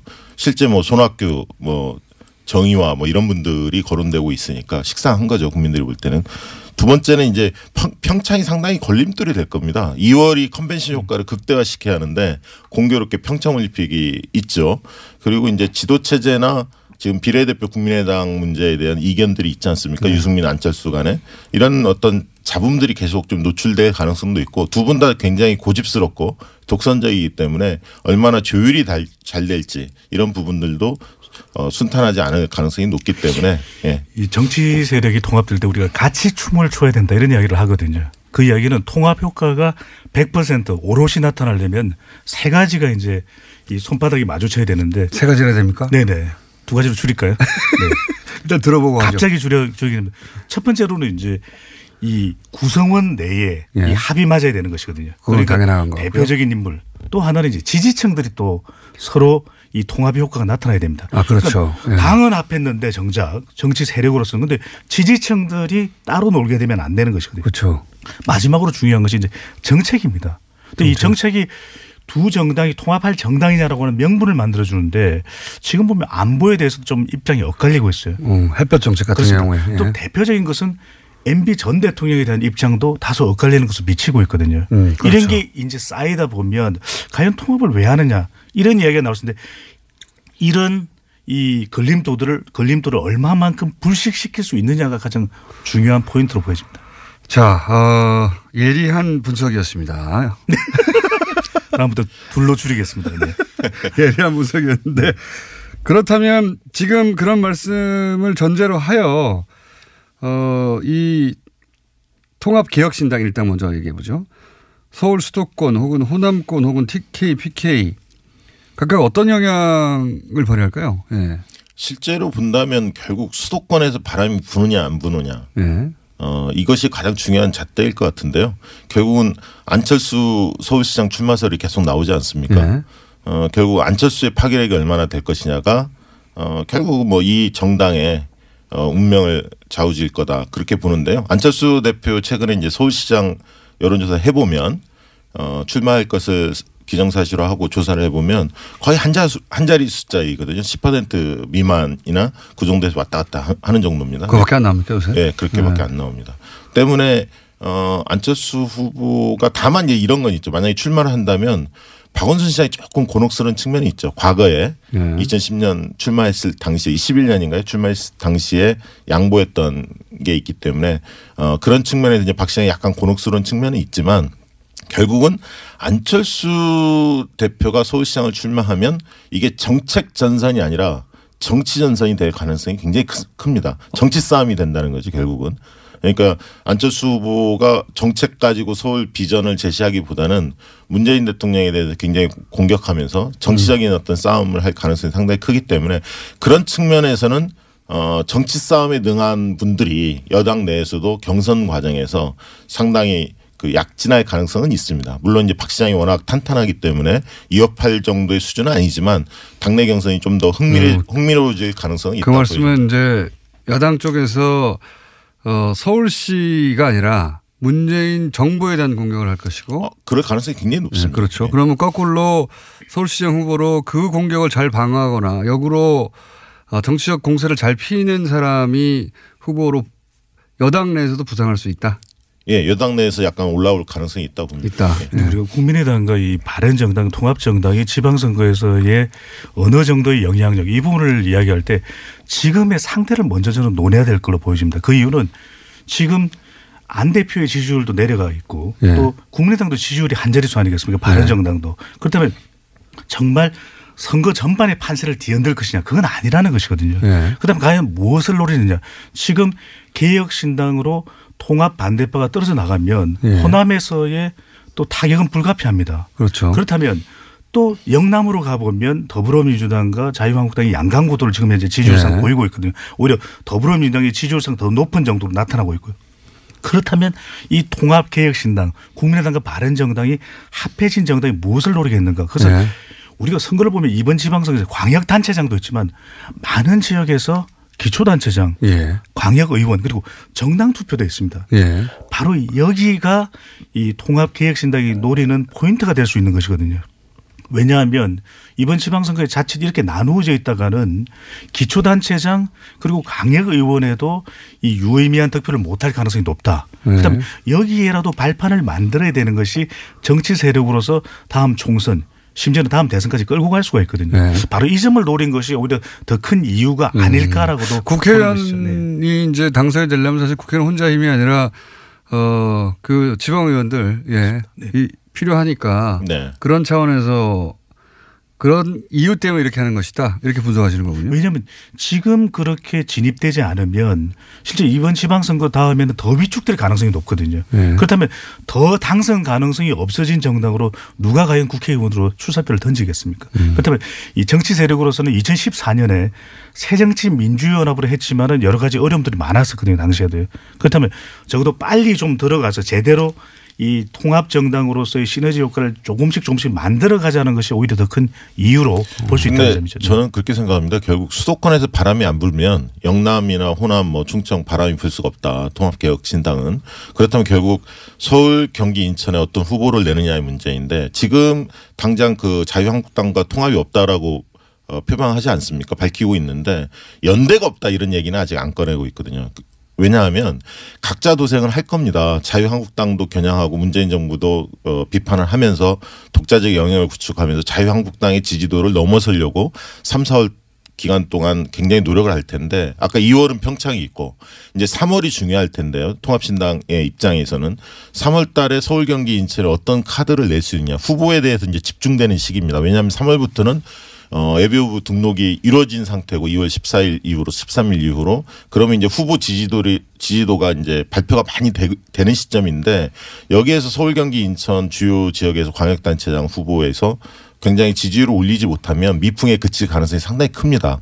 그럼 결국은 4월 달 넘어가면 1대1 구도를 고민하면서 후보 단일화 국면으로 갈 수도 있습니다. 자유한국당과. 그러니까 결국 그 전에 기세 싸움을 해서 누가 2위로 올라설 거냐의 싸움을 굉장히 뭐 쉽게 얘기하면 가열차게 할 거고 그것들에 대한 전망이 보이지 않을 때 입장이 바뀔 수도 있습니다. 그래서 이제 그런 측면에서 본다면 민주당 입장에서는 지금 이제 여러 가지 정황상 보면 상당히 유리한 국면에서 지방선거를 치러집니다. 문재인 정부 1년 만에 치러지는 선거고요. 하지만 긴장해야 할 대목이 있는 거죠. 지금 조중동이나 보수 언론들이 굉장히 그 비판의 강도를 높이고 있고요. 네이버 이런 댓글들도 보면 최근 흐름들이 많이 바뀌고 있습니다. 네, 그런 측면에서 또 한 가지는 뭐냐면 집권이 1년 만에 치러지는 선거는 문재인 정부에 대한 중간평가를 이야기하고 있는데 대통령 지지도 가장 결정적인데 최근 이제 지지도 조금 하락하고 있죠. 대통령 지지도 평가에 있어서 1년 만에 치러지는 평가는 대통령의 자세와 국정 운영 방향의 적절성 가지고 평가합니다. 대통령의 성과는 1년 만에 나오지 않기 때문에 성과나 경제 상황 가지고 평가하기보다는 대통령의 자세나 국정 운영 방향의 적절성 가지고 평가하는데 최근 이제 국정 운영 방향의 적절성 측면에서 여러 가지 정책 혼선이 있다 보니까 지지도 좀 빠졌고요. 그런 측면에서 압도적 우위를 거둘 거다 이런 어떤 자세는 오히려 피하는 게 좋습니다. 긴장을 가지고 겸손하게 임하는 게 집권 여당한테 유리할 거다. 그렇게 보고 있습니다. 이 선거에서 견제 심리가 나타날 수밖에 없는데 이 선거의 판세를 우리가 예측할 때 중요한 3대 이제 지표가 될 수 있는 것이 또 3개입니까? 항상 3가지입니다. 이게. 네. 네. 시험 준비할 때는 항상 3가지가 많더라고요. 첫 번째로는 우리가 지지율이거든요. 대통령 플러스 정당입니다. 그 다음에는 구도. 마지막으로 이제 후보가 남는데 지금 대통령 지지율도 높고 정당 지지율도 더불어민주당이 독주하고 있는 상황이거든요. 구도로 보더라도 다른 구도 이번 지방선거의 최대 변수가 뭐냐고 물어보면 최대 변수가 없는 것이 최대 변수일 정도로 특별한 마땅한 구도를 잡기가 쉽지 않은데 굳이 따지자면 아직까지도 이 탄핵 국면 구도가 이어지고 있거든요. 왜냐하면 많은 국민들이 이 적폐청산에 대해서 공감하고 있기 때문에 그렇다면 마지막 남는 게 후보입니다. 광역 단위는 워낙 외부 변수에 큰 영향을 많이 받기 때문에 그렇다 치지만 기초단체장 정도야 우리 시장님이야 또는 우리 강역 의원이야 정당을 떠나서 또 생각해 볼 수 있는 것이거든요. 그런 점에서 저는 이 광역단체장의 변수보다도 물론 이것을 가지고서 많이 우리가 선거의 승패를 또 기준 삼기는 하지만 또 강역 의원과 기초단체장에 대해서 이 야당의 견제가 그래서 저는 이쪽에 더 초점을 맞추고 있는 것 아니냐라고 보여집니다. 저는 뭐 그 점에서 약간 생각이 다른데요. 그러니까 지금 배 본부장님은 광역단체장이 아니라 그러니까 뭐 서울시장이나 부산시장이나 이런 걸 보는 게 아니라 지방의원들을 보는 것이다. 예, 지금 이 통합당은 그렇게 보시는 거고 생각이 좀 다르신. 네, 좀 다르다고 봅니다. 역시 이제 광역단체장을 석권할 수 있느냐, 당선을 시킬 수 있느냐 없냐가 굉장히 중요한 잣대라고 보여지고요. 최근에 이제 저는 그런 말씀을 드리고 싶은데 이제 젊은 층, 여성, 자영업 이런 층 세 축이 약간 흔들리고 있습니다. 대통령 지지도로 보면 젊은 층 같은 경우는 비트코인 문제도 있고 단일팀 문제도 있고요. 여성 같은 경우도 단일팀 문제와 교육 문제 그리고 자영업은 최저임금으로 약간 흔들리고 있습니다. 그래서 결국은 다음 그 지방선거에서 민생전선, 정책전선에 있어서 쉽게 얘기하면 야당이 상당히 이 문제를 가지고 집요하게 공격할 가능성이 상당히 크다. 물론 이제 정치전선에서는 말씀하신 배 본부장님 말씀하신 대로 적폐청산에 대한 구도가 여전히 유지되고 있고 지방분권 자치분권에 대한 개헌도 여당이 유리한 국면입니다. 지방분권하면 지역이 좋아지기 때문에 이런 긍정적인 측면이 있지만 민생전선에서 어떻게 잘 방어할 거냐. 저는 이제 그런 측면에서 오히려 민선 6기의 성과들이 상당히 있습니다. 그러니까 집권 여당 소속의 광역단체장이나 기초단체장이 일을 잘했다 이런 평가 상당히 많거든요. 그래서 이제 그런 어떤 성공 사례들을 잘 제시하는 것이 중요하다. 그래서 내 삶을 위한 변화 누가 잘했느냐라는 평가라는 측면에서 여당이 그런 부분들을 효과적으로 대응을 해야 한다 이런 생각이 들고요. 한 가지 변수는 삼선 피로감이 좀 있다는 겁니다. 그러니까 삼선 단체장들이 여당도 있고 야당도 있는데 여당 쪽이 좀 더 많죠 사실은. 그래서 삼선 피로감들을 어떻게 극복할 거냐. 그런 측면에서는 30대 새 인물들을 광역 의원 비례대표 이런 데서 파격적으로 좀 공천해야 한다. 그러니까 기존 인물들만 가지고는 한계가 있다. 식상한 측면이 있을 수 있기 때문에 젊은 피 수혈이 불가피하다. 저는 그렇게 보고 있습니다. 서울시장 삼선 피로감 있습니까? 글쎄요. 저는 이게 삼선 피로감이라는 게 물론 이제 정치적으로는 있을 수 있는데 한편으로는 또 객관적으로는 얼마만큼 잘했느냐. 우리가 뭐 삼선이라고 해서 다 싫어하는 건 아니거든요. 삼선 짬뽕도 있고 삼선 짜장면도 있지 않습니까? 그러니까 이게 용어상으로 우리가 무리수. 죄송합니다.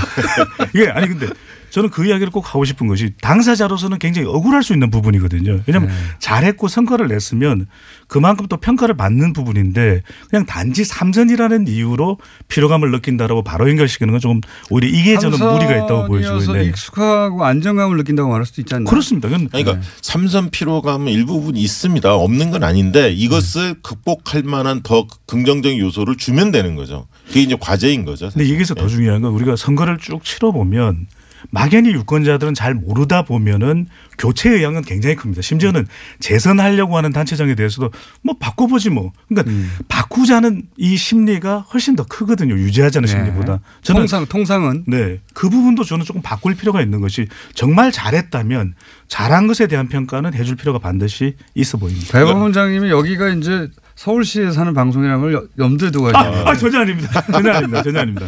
아니 저는 뭐 박원순 시장만 그 얘기한 게 아니라 삼선 사실 기초단체장도 꽤 있습니다. 네네. 사실 광역단체장뿐만 아니라 이제 그런 부분들을 효과적으로 관리해야 한다는 거고 여당 입장에서는 경쟁이 굉장히 치열한 곳에서는 경선 관리가 중요한 거고요. 친문 비문 뭐 이런 관리가 중요해요. 경선이 치열하지 않을 것 같은 영남에서 오히려 경선 흥행이 중요합니다. 그래서 두 가지 측면을 나누어서 잘 관리할 필요가 있다는 제가 보기에는 박시영 부대표는 삼선 짬뽕, 삼선 짜장면은 안 좋아하시고 비트코인을 좋아하시는 거예요.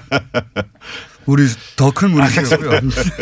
그러면 호남권에서는 지금 이제 반대파들이 상당하려고 하는 개혁 신당이 아무래도 그 통합 신당보다는 더 파일을 가져갈 것이다 이렇게 예상하십니까? 근데 여기서 중요한 게 호남권에서는 예. 통합개혁신당, 국민 플러스 발언 또 이 통합 반대파인 이 또 개혁신당이지만 여기서 더 중요한 게 지금 호남에서의 압도적인 지지율상의 영향력은 더불어민주당이라는 것이거든요. 그렇죠. 그러니까 이게 자칫 두 세력이 싸우는 사이에 오히려 더불어민주당의 영향력이 더 공고해져만 가는 것이 이 호남 판세다. 호남 상황일 수 있다라는 것이죠. 저는 그렇게 봅니다. 그러니까 광주는 판이 정리된 것 같고요. 더불어민주당이 압도할 것 같고요. 전남은 일부 지역과 광역단체 좀 지켜봐야 할 필요가 있습니다. 그러니까 박지원이라는 변수가 있기 때문에. 그렇지만 뭐 광주의 민심을 측정을 해보면 거의 민주당 쪽으로 쏠려 있는 것 같습니다. 현재 기준으로 그렇다는 얘기죠. 그런데 강주는 그게 문제일 것 같습니다. 그러니까 당내 경선을 어떻게 가져가느냐. 현 시장에 대해서 뭐 피로감보다는 뭔가 다른 명분의 후보가 나와야 되는 것 아니냐라는 그런 주장도 제기되고 있거든요. 그 부분도 얼마만큼 이게 자칫 불협화음으로 연결되지 않을까 하는 그 부분도 좀 지켜봐야 될 것 같습니다. TKPK에서 그러니까 소위 이제 영남권에서의 이 통합개혁신당과 자유한국당의 대결은 어떻습니까? 저는 영남권에서는 상당히 그 자유한국당이 더 유리할 거라고 보여집니다. 통합개혁신당이 내세울 인물들이 별로 없고요. 현실적으로 보면 거기에 이제 고령층 그 보수층들이 굉장히 탄탄합니다. 이념 보수층이 탄탄하기 때문에 이 수도권에서 아까 말씀드렸듯이 바람이 불지 않는 한 영남은 미풍일 거다. 신당은 수도권을 노려야 된다? 네. 그런 측면에서 유승민이 지난 대선에서 20대 남성층에서 상당히 인기가 있었습니다. 그러니까 결국 유승민이 당대표를 좀 고집하는 것 같고요. 당대표 했을 때 20대를 어떻게 흔들 수 있느냐. 여기에 따라서 이제 그 부분들이 이제 안철수 만약에 대표가 시장으로 나온다면 서울시장 나온다면 덕을 좀 보겠죠. 그래서 이제 서울에서 뭔가의 바람을 일으키지 못하면 저는 뭐 영남은 택도 없다 그렇게 보고 있습니다. 통합개혁신당도 아까도 말씀드렸지만 현실적인 어려움은 당장 인물을 나뉘거든요. 그러니까 지난 대선을 보더라도 안철수 국민의당 대표가 뭐 상당히 보수 쪽에도 이 득표력이 있는 것으로 알려지기는 했지만 당장 내세울 만한 인물이 없고 지금 우리 정치에서 유권자들의 또 박해진 성향은 검증된 인물을 원한다는 것입니다. 상당히 행정 능력을 갖춘 사람이 국민의당 그러니까 통합개혁신당 국민 플러스 발언으로 나와야 되는데 과연 나올 인물이 없다라고 하는 것. 이 점이 큰 또 문제이기 때문에 양당이 일단 다 훑어갔나요? 민주당과 자유한국당에? 그러니까 그런 인물들 자체를 충분히 내에서 자체적으로 확보하지를 못하고 있는 거죠. 그러다 보면 영남권에서 영역권이 예, 아까 말씀드렸던 대로 영남권 쪽도 오히려 기초단체장이나 강력의원 쪽에 더 초점을 맞출 가능성이 높아 보인다는 설명을 드린 것이죠. 그러면은 신당이 광역단체장에서 당선 가능한 지역은 없다고 보십니까? 현재 기준으로? 물론 제주도에 원희룡 지사가 어떻게 선택을 하느냐의 문제가 있겠죠. 원희룡 지사. 예, 네. 거치 문제가 있을 것 같고 그거 외에는 저는 별로 거의 없어 보입니다.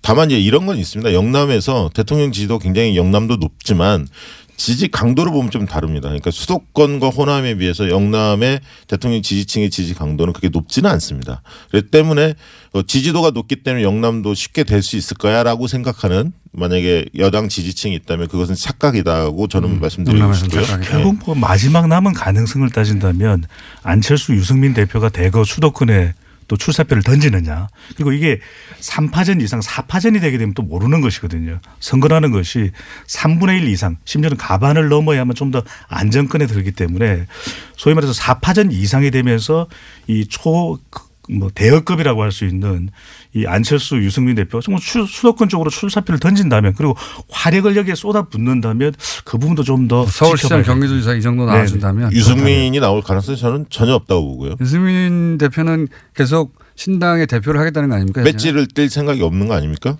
그리고 영남에서는 민주당이 선전하려면 최상위 상품을 내놔야 합니다. 광역단체장은. 저는 그렇게 보고 있습니다. 왜냐하면 이제 광역단체장은 급이 달라졌습니다. 지난번 대선 때 안희정, 이재명 이런 분들이 이재명 물론 기초단체장이지만 단체장 출신의 대선 후보급으로 발돋움하고 있거든요. 그렇기 때문에 도민들이나 시민들이 원하는 것은 최상위 상품을 내놔라 이런 측면이 있기 때문에 특히 민주당의 입장에서는 부산 경남 이런 부분에 있어서 최상위 상품을 내놓고 경선을 흥행시켜야만이 지지층의 지지 강도가 좀 낮은 것을 극복할 수 있다. 저는 그렇게 보고 있습니다. 최상의 상품을 참 이 유권자들이 알기 쉽지 않다는 것이거든요. 그렇다면 덩치가 큰 이 인물들 인지도가 높은 덩치 큰 인사들을 좋아할 가능성이 높은데 뭐 우리를 좋아하는 건 괜찮은데 좀 더 최상의 상품인지 좀 꼼꼼히 따져봐야 될 것 같습니다. 안철수 대표의 서울시장 만약에 출마가 있다면 판세에 미칠 영향은 어떻게 보십니까? 제한적이다 아니면 흔들 수도 있다. 저는 뭐 아주 파격적이지는 않더라도 적어도 가능성을 따져볼 정도의 영향은 충분히 있을 것으로 보여집니다. 왜냐하면 자유한국당에 또 어떤 인물이 나오느냐 아직까지 미지수거든요. 그런 만큼 이 보수층을 결집할 수 있는 자유한국당 플러스 중도 또 현직인 박원순 시장이냐 아니면 또 제3의 더불어민주당 인물이냐에 따라서 그 판세가 조금 더 요동칠 가능성 여지는 있어 보입니다. 저도 안철수 후보가 만약에 서울시장 나온다면 제한적이라고 보고요. 한 20% 선일 것 같고 최대. 문제는 이제 자유한국당과 단일화할 거냐의 문제일 것 같습니다. 마지막에 그러니까 지금 광역단체장 같은 경우에 특히 자유당과 이 신당의 마지막 단일 후보 이게 변수 정도가 될 것이다 이렇게 보시면. 네, 그렇게 보고 있습니다. 될까요 그렇게? 저는 단일화 시도가 쉽지 않은 것이 아까도 말씀드렸지만 선거에서 중요한 건 유권자들이 합해지느냐가 중요하거든요.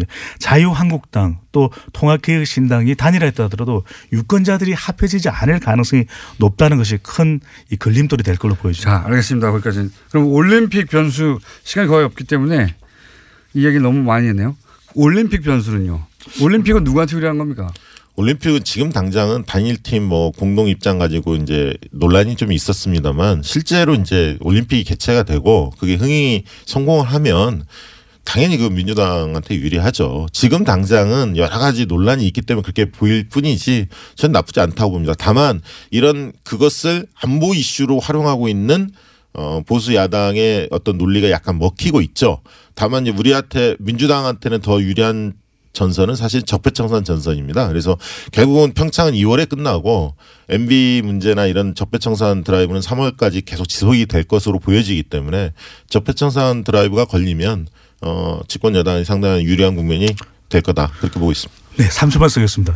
이 올림픽 이후에 평화 모드가 유지되면 오케이 여당에 유리할 텐데 자칫 북한이 뭐 3월이든 4월이든 또 북핵 실험을 한다. 분위기가 달라질 것으로 보여집니다. 북핵 실험을 하느냐 안 하느냐에 따라 북핵 실험을 안 한다면 그냥 올림픽은 계속 여당에 유리한 국면. 네. 그러니까 지금은 뭐 단일팀이니 얘기가 많지만 실제 경기가 벌어지고 이제 올림픽이 진행되면 그런 이슈도 사라질 것이다. 그렇습니다. 응원 모드라는 게 있거든요. 응원 모드로 변하면 상당히 좀 변화가 또 있을 걸로 보여집니다. 네. 마지막으로 그 외에 이제 현재 이제 포탈 등을 통해서 대량 댓글이 생산되고 또 지지율에 영향을 준다고 하고 있는 비트코인이나 그 외에 뭐 최저임금이라든가 몇 가지 이슈가 있지 않습니까? 네. 이런 개별 이슈들이 종합적으로 계속 살아서 지방선거까지 갈까요?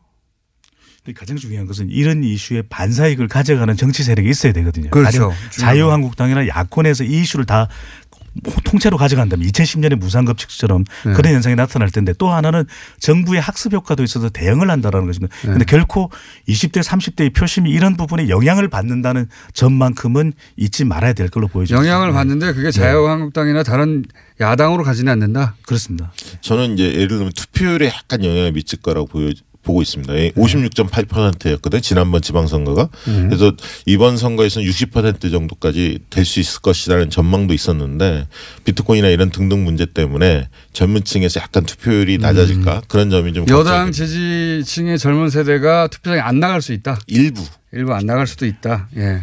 그럼 불리해지는 거죠 또. 예. 불리할 정도는 아니지만 지나치게 낙관하는 건 경계해야 한다. 그렇게 보고 이 이슈가 여당의 불리하고 야당이 유리하느냐 따져봤을 때 이걸 야당이 가져가지는 않는데 그죠? 근데 여론상으로 볼 때는 이 이슈가 쉽게 가라앉을 이슈는 아니라는 것입니다. 20대 30대에게는 기회를 박탈됐다라는 것이 굉장히 이게 비트코인 같은 경우는 네, 이게 상실감이 클 수 있는 부분에 대해서이기 때문에 지속 가능성은 있다. 그러니까 가져가지는 않지만 투표장에 나가는 효과는 낮아질 수 있어요. 예, 그렇습니다. 그런 측면에서 최근에 당정청이 굉장히 협의를 강화해야 합니다. 사실은 여러 가지 혼선들이 좀 노출이 되고 있거든요. 이걸 야당은 왜 못 가져가는 거죠? 야당이 가져가기에도 이게 뚜렷하게 이게 딱 떨어지는 이슈가 아닌 것이거든요. 그러면 비트코인을 하자, 가상화폐를 무조건 하자라고 할 수도 없는 부분이고 또 남북 단일팀을 무조건 하지 말자고 극단적으로 이야기할 수도 없는 부분이기 때문에 이런 이슈가 우리가 이야기하는 굉장히 모호한 이슈. 그래서 이 이슈들이 답을 내놓기도 쉽지 않지만 그 파장은 지속되는 상당히 좀 골치 아픈 이슈가 되는 것이죠. 네. 자, 두 분 여기까지 하고요. 예. 이 정치 대담을 저희가 한 3주에 한 번씩 하려고 그랬는데 오늘은 그렇게 크게 재미없어가지고 4주 정도로. 수기 기간이네요. 네. 네, 수기 기간. 여기까지 하겠습니다. 박시영 윈즈코리아 부대표, 배종찬 리서치 본부장이었습니다. 감사합니다. 감사합니다. 예. 안녕하세요. 다종컴퍼니 군불침대 개발자입니다. 여러분의 성원으로 2017 하이서울 우수상품에 군불침대가 선정되었음을 감사드립니다. 군불침대는 따뜻한 공기를 불어넣는 신개념 침대이기 때문에 우리 몸에 전자파 없는 딱 맞는 온기를 제공합니다. 소중한 가족에게 잠자리 제공할 수 있는 최고의 쾌적함을 선물하세요. 기분 좋은 따뜻함 군불침대 구매 문의는 02-2245-3531 02-2245-3531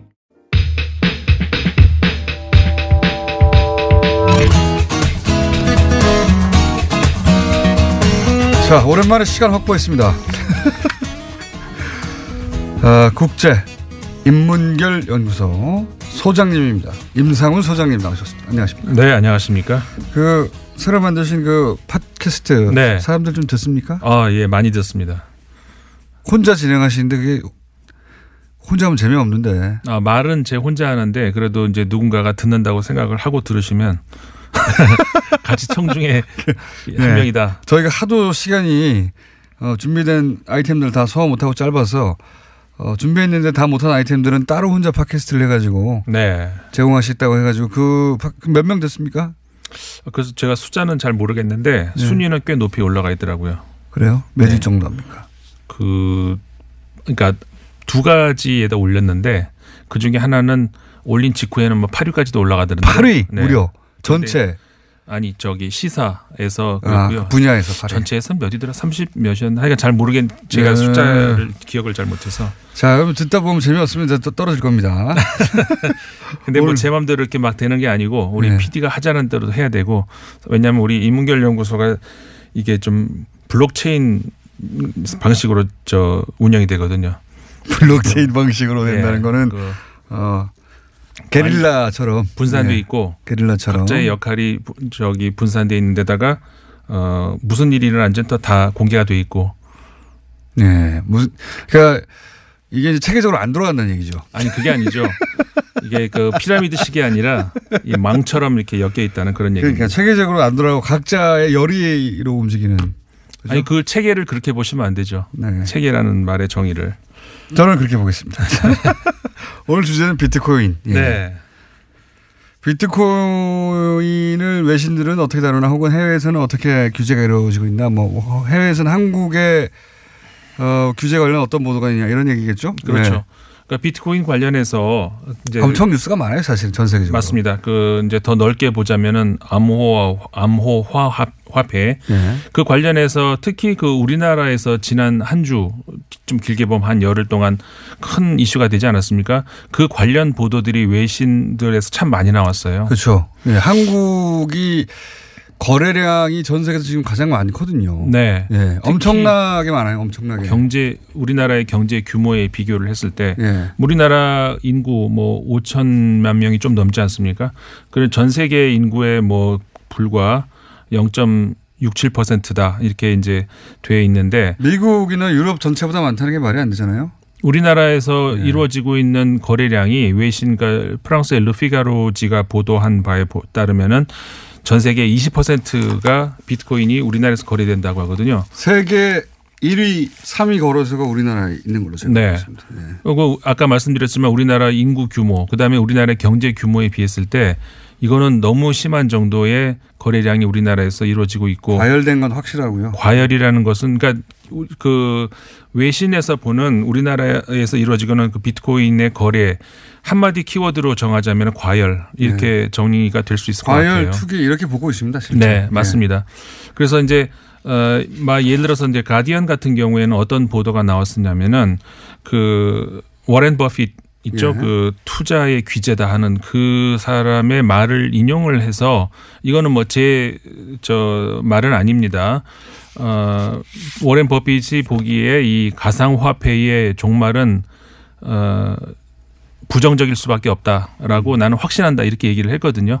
그 말이 맞는지 틀린지 저는 알 수는 없겠습니다. 저는 모르겠습니다만 어쨌든 이 가디언 신문이 그 기사를 내면서 하고 싶었던 말은 뭐였냐면은 어느 정보가 됐든 간에 무엇인가가 이렇게 과열 증상을 보이고 지나치게 많이 모이고 했을 때 가만히 놔두고 보는 정부는 없다. 그렇죠.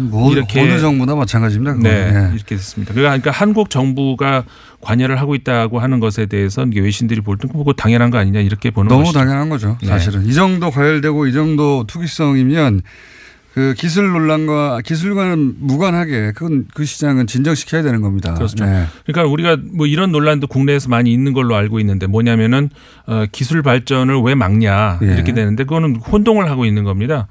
당연히 이제 기술 발전을 하면서 그 기술을 이용을 해서 뭔가가 이제 다른 응용을 하는 분야가 나오게 되겠죠. 그 이번 비트코인도 마찬가지일 테고 그러니까 블록체인과 비트코인의 관계 아니겠습니까? 물론 블록체인이라고 하는 기술의 응용이죠. 그렇죠. 비트코인. 물론 화폐는. 비트코인을 구상을 하다가 보니까는 블록체인이라는 방법이 이제 만들어진 건 맞지만 그거는 어느 분야도 마찬가지입니다. 우리가 뭔가가 예를 들어 연필도 그런 거 아닙니까? 뭔가 쓰려는 의도가 있으니까 연필이 만들어진 것처럼 그건 마찬가지인데 그 기술의 발전이 그러면 기술의 발전을 막느냐 그 기술의 발전이 있으면은 그걸 응용하는 데 있어서 부작용도 똑같이 발전을 한다는 것이죠. 그럼 그거를 정부가 두고 볼 수는 없지 않느냐 그런 거 아니겠습니까? 그리고 이제 블록체인 기술은 분명히 전도 유명한 기술이긴 한데요. 그 활용이 오로지 가상화폐 비트코인만은 아니거든요. 예. 네. 다양한 활용이 있는 겁니다. 자, 그 기술 문제보다는 이 이야기는 이 자체로 또 토론거리니까요. 그래서 외신이 이 한국 논란을 어떻게 보도하고 있느냐, 혹은 외신은 이 비트코인 관련해서 우리 한국을 제외하고도 어떤 보도들이 일반적으로 있느냐, 그것 좀 소개해 주시죠. 예. 일단 국가마다 이제 제재를 하고 있는 나라가 있고 그렇지 않은 나라가 이제 있는 거는 다 알려져 있죠. 중국 같은 그걸 뭐 통일하자는 얘기도 있죠, 지금은 전 세계적으로. 네, 뭐 그런 얘기도 있습니다만 그게 과연 현실성이 있을 것 같지는 않고, 왜냐하면 비트코인의 탄생 자체가 중앙 집권적인 화폐 체계에 반발을 하면서 나오는 거 아니겠습니까? 근데 이게 또 하나의 전 세계에 큰 통제할 수 있는 하나의 어떤 뭔가를 묶는다는 것에 대해서 이게 아마 이루어질 가능성은 없는데, 왜냐하면 G20에서는 그런 논의를 한다고 하더라고요. 이번에. 근데 전 세계적으로 이게 비트코인이라는 것에 있어서 키워드라고 하면은 그 분권화, 이게 사실은 키워드거든요. 그러니까 중앙은행에서 찍어내는 화폐에 반대하는, 이게 그 개념이 비트코인 아니겠습니까? 뭐 철학은 거기서 출발했죠. 네. 그러니까는 거기에 그대로 전 세계에서 비트코인을 한꺼번에 통제할 수 있는 뭔가를 만들자는 것이 그대로 과연 이루어질 수 있을까? 그거는 이제 회의적이라고 할 수가 있는데. 그래도 저는 뭐 정부는 할 수 있다고 봅니다. 그러니까 한 나라의 정부는. 그러니까 제 말은 G20에서 논의하자고 하는 게 그 비트코인을 통제할 수는 없는데 네. 규제책을 동일하게 만들어낸다든가 뭐 이런 논의를 해보자는 시도가 지금 시작된 거죠. 그렇죠. 네. 그거는 가능할 것 같은데. 네. 그러니까는 뭐 예를 들어서 최근에 인도네시아 같은 경우도, 인도네시아도 거래 뭐 인구도 워낙 크고 이제 경제 규모가 큰 나라인데 최근에는 비트코인을 통한 거래를 제한한다, 이런 이제 인도네시아도 그렇게 시작했다는. 네, 불법으로 만들었죠, 발리 같은 곳에서. 네네네. 그렇게 이제 그 뉴스도 나오고, 뭐 중국은 이미 이제 그런 나와있었고, 그러니까 국가마다 이제 통제 혹은 뭐 제재 혹은 간섭 체제가 이제 조금씩은 달리 나오고 있습니다만은, 말씀하신 것처럼 어느 정도의 그 전 세계적인 뭐라고 할까요, 땅 고르기 정도는 앞으로 나오지 않을까. 왜냐하면 생각할 수 있습니다. 여기서 규제하면 다른 나라로 가버리니까. 그렇죠. 아예 이제 G20 같은 곳에서는 그렇게 되면 소용이 없으니. 예. 그런 보도가 나와요. 그러니까 우리나라에서 이제 정부에서 관여를 한다고 하니까는 이게 과연, 그러니까 회의적인 보도죠. 이게 과연 가능하겠는가. 그러면서 이 투자자들이 외국으로 빠져나갈 것이다, 이런 보도들이 나오거든요. 그런 차원에서 보자면은 그 전 세계적인 그런 공통된 논의, 이게 이제 가능도 하겠죠. 그게 막 시작됐다, 뭐 이 정도 뉴스가 나오고 있고요. 또 다른 보도가. 그다음에 이게 우리나라의 청와대에도 청원이 올라갔다. 지금 20만 명이 넘었지 않습니까? 저도 읽어봤습니다만은. 그러니까 이런 거잖아요. 한마디로 얘기하자면 정부가 제가 정확한 문구는 모릅니다. 저 잊어버렸습니다만, 정부가 서민의 꿈을 한 번이라도 실현해 준 적이 있느냐, 뭐 그런 정도의 이제 문장이었는데, 이게 이제 일본의 니혼 게자이, 그러니까 니케이 신문이죠, 줄여서. 니케이 신문이 그런 관련 보도를 했어요. 그러니까 뭐냐면 우리나라에서도 그 얘기가 많이 나오죠. 젊은 세대가 특히 그 정부의 관여에 대해서 굉장히 반발을 한다. 근데 하필 그 젊은 세대가 현 정권의 지지층과 겹친다. 뭐 우리나라에서 나옵니다. 그건 그 니케이 신문이 그래서 현 정부의 딜레마다, 이렇게 이제 보도를 했어요. 근데 그러면 이 젊은 세대가 이제 제가 보기에 과연 젊은 세대가 하나로 묶을 수 있는 어떤 뭐 젊은 세대로 그냥 퉁칠 수 있느냐, 한마디로 얘기해서. 그러니까는 그 정부의 관여에 반대한다 혹은 뭐 불만을 가지고 있다라고 하는 사람이 그 사람들이 곧 현 정부의 지지 세력이냐, 과연 그건 또 한번 봐야 될 것 같고. 그다음에 이게 그 현 정부에 대한 어떤 불만이라기보다는 니온 게자의 신문에 따르면은 그 세대 간의 갈등으로 번질 수 있는 소지가 있다. 이미 이제 이게 이제 이번 비트코인에서 나온다는 거거든요. 이게 무슨 소리냐면은, 그러니까는 이게 과열된 투자, 이제 그거 문제 아니겠습니까? 무슨 얘기냐면, 내가 예상할 수 있는, 내가 예를 들어서 몇 시간을 일을 하면은 그만큼 얼마의 급여를 받을 수 있다, 이런 책이 아니라 얼마가 뛸지 모르겠지만 이건 한번 걸어본다, 이거 아니겠습니까? 이게 과거의 전 세대에서는 이게 부동산에서 나타났었다는 것이죠. 그러니까 부동산에서 투자를 해서 가격을 왕창 띄워놓고 자기들은 그 안에 들어가 있고 젊은이층이 아무리 평생을 일해도 들어올 수 없는 거대한 성을 만들어 놓고, 그러면 거기에 대한 박탈감, 이때 나타난 것이 비트코인이라는 것이죠. 그래서 이제 비트코인에 한마디로 올인을 하려고 하는데 정부가 규제를 하려고 하니까 왜 당신들만 하고 우리는 막냐, 뭐 이런 식의 그런 논리가 개발되어 있어요, 현재. 네, 그러니까 내부적으로 말도 안 된다고 봅니다, 저는 그거는. 말도 안 된다고 보는데, 그렇게 따지면은 이제 카지노도 가야 되고요. 그렇죠. 예, 하우스도 가야 되고요.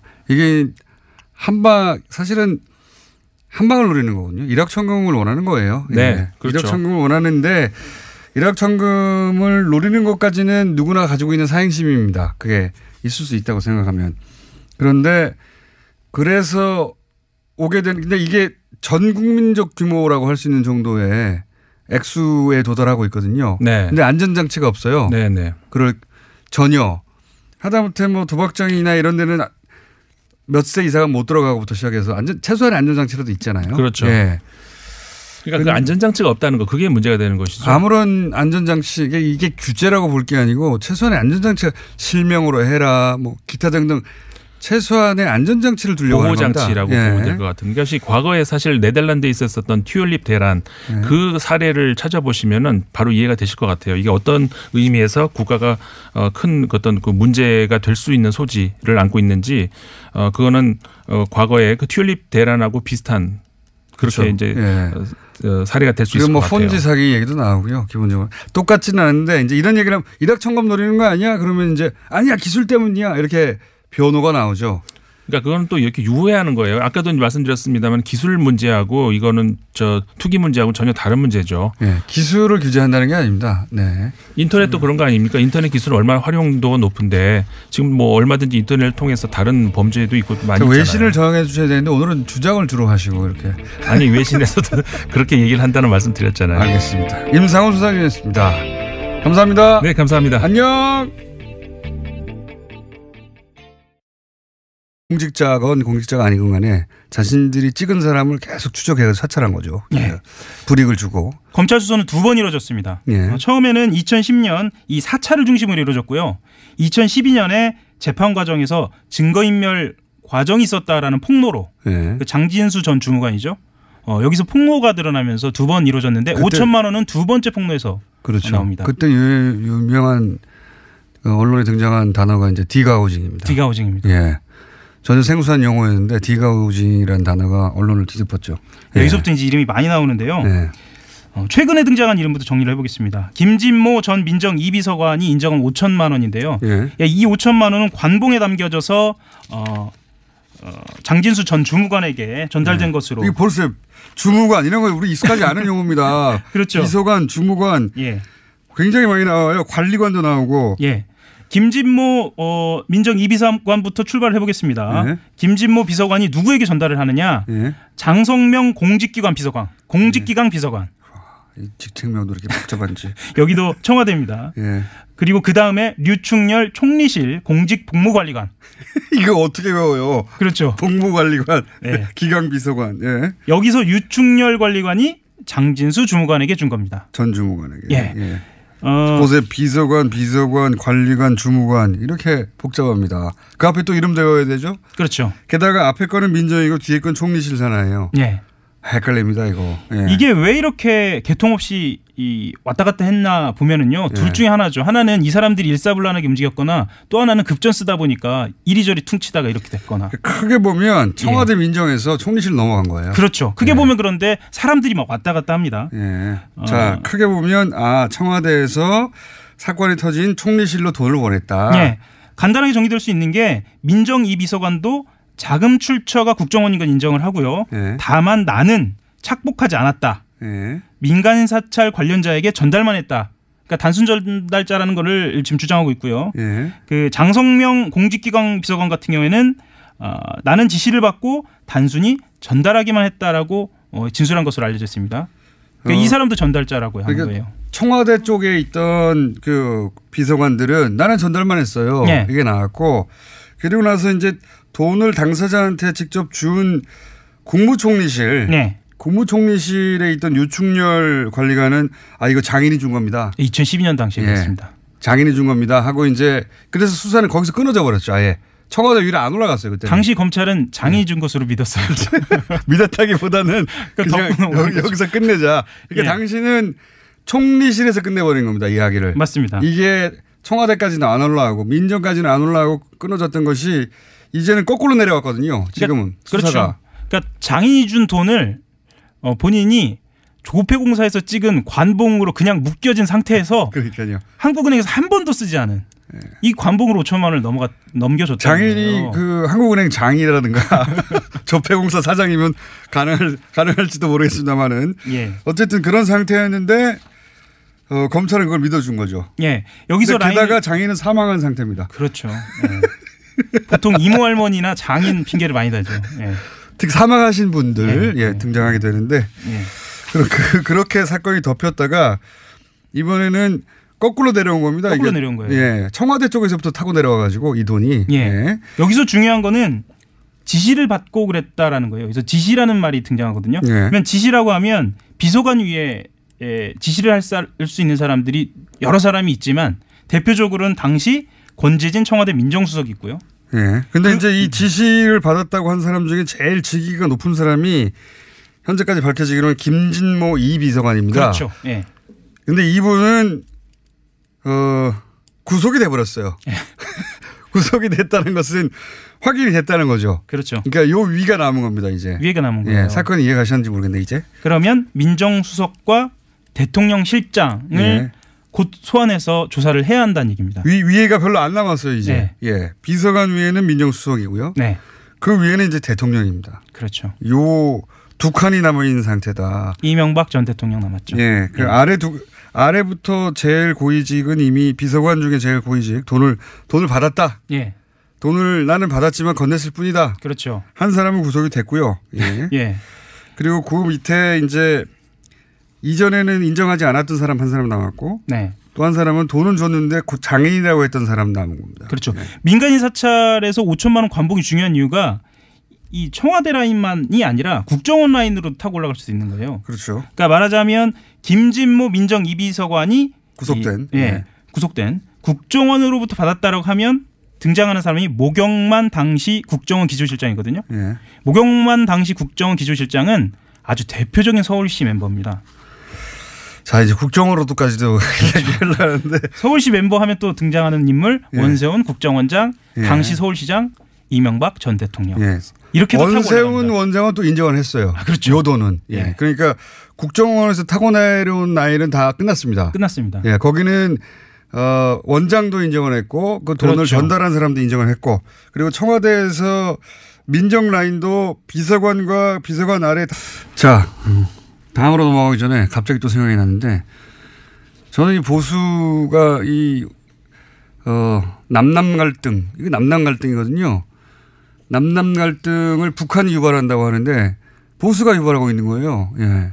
게다가 불과 몇 개월 전까지만 하더라도 전쟁 날 거라고 그렇게 걱정하고 미국이 전쟁까지 옵션으로 놓고 있다고 연일 보수 매체가 보도하지 않았습니까? 보수 정치권도 그렇고. 그러면 지금 너무 반겨야 되는 거잖아요. 정말로 그렇게 전쟁을 걱정했으면 이제 전쟁 안 하고 손수단 보낸다고 하니까 정말 반겨야 되는 거죠. 누구보다도 보수 매체와 보수 정치권에서. 왜 오지 말라고 합니까? 최소한 앞뒤는 맞아야 되잖아요. 말이 안 돼요. 자, 다음 뉴스는요. 네, 다스가 부도 가능성을 놓고 내부 논의를 벌였다라고 일요신문이 보도하고 있습니다. 지난 10일 다스 경영진의 비공식 회의를 보도한 건데요. 문건까지 입수했습니다. 은행권 신규 대출이 불가능한 상황이라면서 부도 가능성을 언급한 건데요. 1월 중 만기가 들어오는 어음을 막지 못할 경우에 부도가 날 수 있다라는 겁니다. 게다가 일부 간부급의 경우에는 월급 지급이 불가능하다라고 통보도 해놨다라고 하는데 또 다음 날인 11일에는 노조에다가 공문을 보냈는데 자금 상황의 어려움으로 인해서 중대한 경영 위기의 기로에 마주하고 있다라는 주장까지 있습니다. 이 고위부도설은 주성장에서 대략 2주 전쯤에 한번 예견했었던 것 같은데, 예, 요런 작전은 제가 아주 잘 알거든요. 예, 전문 영역입니다. 건실한 기업이 이제 정권의 정치 보복 수사에 의해서 망가졌다 이렇게 말하고 싶은 거죠. 예. 지금 그래서 다스가 부도라는 게 대단한 게 아닙니다. 어음을 그냥 결제 안 하면 부도가 나는 거예요. 예. 통상은 부도가 나지 않기 위해서 노력하지만 고의 부도를 낼 때도 있거든요. 예. 여러 가지 목적으로. 회사가 매출이 없다든가 또는 정말로 경영이 어려워서 부도난 경우도 있는데 다스는 좀 그런 상황은 아닌데 어음 결제만 안 해버리면 은행에 어음 결제만 하면 부도가 나는 상황이기 때문에 그런 상황으로 갈 수도 있다. 예. 굉장히 의도된 경영난이거나 과장된 거다라는 이야기가 나오고 있습니다. 왜냐하면은 뭐 지금 현대에서 갑자기 물량이 떨어졌다든가 뭐 자동차 경기가 나빠졌다든가 뭐 그런 게 아니거든요. 지금 예. 2주 전에 얘기했던 뉴스가 2주 후에 나오는 예언 뉴스 공장입니다. 또 이 뉴스에서도 눈에 띄는 부분들이 있는데요. 다스 본사가 압수수색 당시에 다스 해외법인을 총괄하는 홍 아무개 부장의 컴퓨터 하드디스크가 압수되지 않았다라고 합니다. 또 국내 협력사 관리 총괄하는 박 아무개 구매실장, 인사노무실의 한 아무개 실장 이사의 하드디스크도 제출되지 않아서요. 걱정스러운 목소리를 담고 있습니다. 그렇군요. 예. 이런 보도가 있는 만큼 또 추가 수사가 이루어지겠죠. 자, 고의부도 가능성 2주 전쯤 얘기했는데 그런 뉴스가 하나 나왔습니다. 자, 다음 뉴스는요. 네, 더불어민주당 박범계 의원이 2016년에 녹음된 다스 이상은 회장의 아들 이동영 씨의 발언을 공개했습니다. 녹취록에 따르면 이동영 씨는 해고된 다스 직원에게 나도 어디 갈 데가 없다. 아버지도 여기서 월급 받고 있지라고 이야기를 합니다. 이상은 회장이 소위 바지 회장임을 인정하는 발언들을 하고 있는 건데요. 또 다스가 거래업체에서 받은 리베이트가 이명박 전 대통령에게 전달됐다라는 의혹도 담겨 있습니다. 자, 좀 전에는 다스가 아플 예정인 뉴스가 나왔고요. 예, 이번에는 이상한 회장 명부상 소유주죠. 예, 최대 주주인데 지금 박범계 의원이 공개한 녹취록에 따르면 이상한 회장 그러니까 준재벌입니다. 다스 규모로 볼 때 준재벌의 아들 이동영 씨가 나도 월급 받고 아버지도 여기서 월급 받는다라고 하는 녹취록이 나와버린 거죠. 그러니까 월급 사장에 불과하다. 예, 이런 말인 정황이라고 스스로 이야기하고 있는 녹음이기 때문에요. 예, 이건 누가 물어보는 게 아니라 본인이 누군가한테 하는 얘기가 담겨서 아마 그 상대방이 아마 당시에 이유는 저기 확인이 되지 않았는데 녹음을 했나 봅니다. 녹음을 해서 공개한 내용입니다. 박범계 의원이 공개했고요. 예. 사실은 3주 전쯤에 제가 진행한 팟캐스트에서 공개됐던 내용인데 예. 박범계 의원에 의해서 공식적으로 언론에 보도되고 있습니다.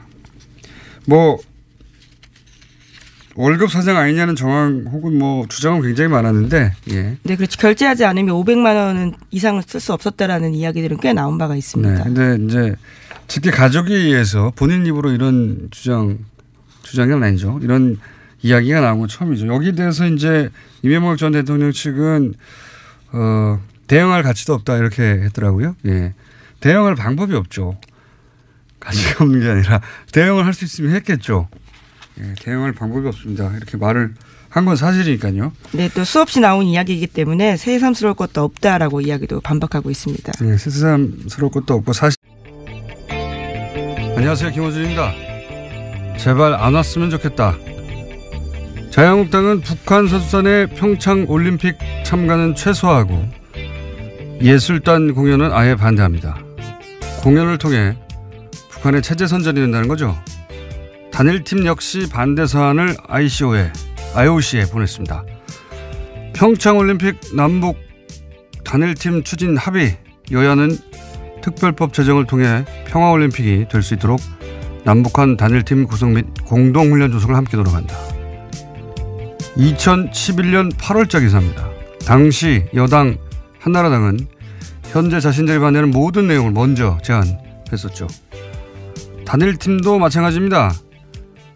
여야 여성 국회의원들은 평화올림픽을 위한 북한 선수단 참가를 촉구하며 올림픽 조직위원장에게 공개 서한을 보냈었습니다. 이 명단에는 자유한국당 의원들도 당연히 포함돼 있죠. 불과 한 달 전입니다. 북한 체제 선전 때문에 안 된다는 말은 더 웃깁니다. 남한에서 열리는 올림픽 자체가 북한 전역에 중계되는 게 서울, 강릉 두 곳의 북한 공연과는 비교도 할 수 없는 남한의 체제 선전 아닙니까? 김어준 생각이었습니다.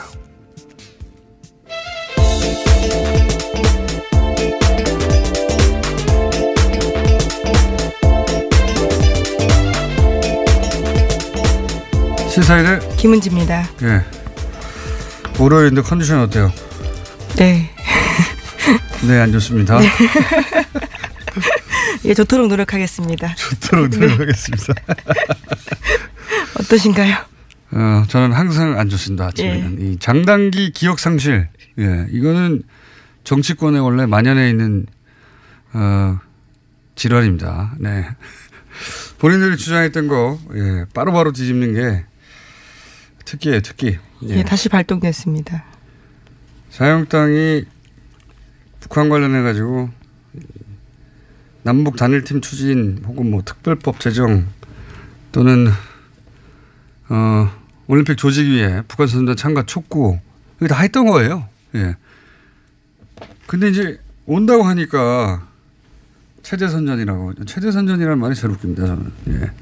공연 몇 개 하고 올림픽 자체를 비교해 보면 북한은 한 번도 주최한 적이 없는 올림픽을 남한이 하게 동계도 하는 거 아닙니까? 예. 이것보다 더 체제의 우월성을 과시할 수 있는 체제선전이 어디 있나요? 북한의 생중계로 이 모든 동계올림픽 경기가 남한에서 열린다. 그거 하는 거 아닙니까? 체제선전으로 따지면 북한이 거부해야 되는 내용이죠. 이해가 안 가요. 저는 이게.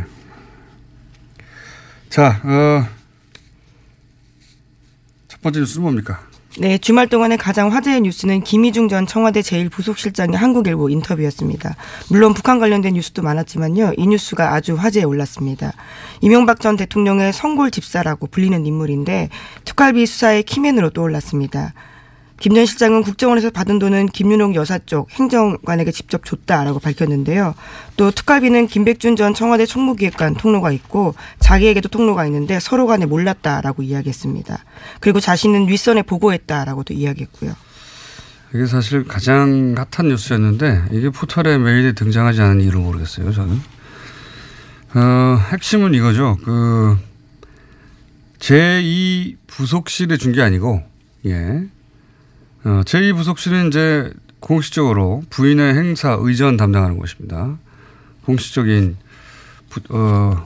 실인데 그런데 그게 아니라 관저 담당하는 행정관한테 줬다는 거예요. 관저. 그러니까 관저는 아시다시피 따로 사는 집이죠. 예. 개인 비서에 해당되는 거거든요. 예.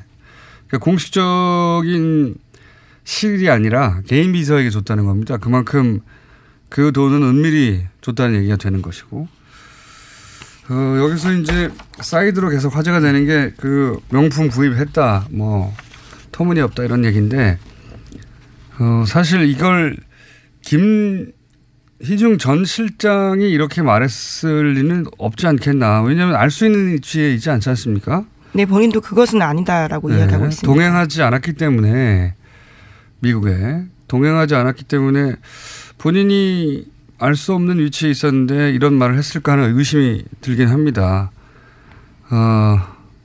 다만 그 방미 직전에 달러를 환전했단 말이에요. 그냥 한 게 아니라. 그러니까 미국 가서 쓰라는 거죠.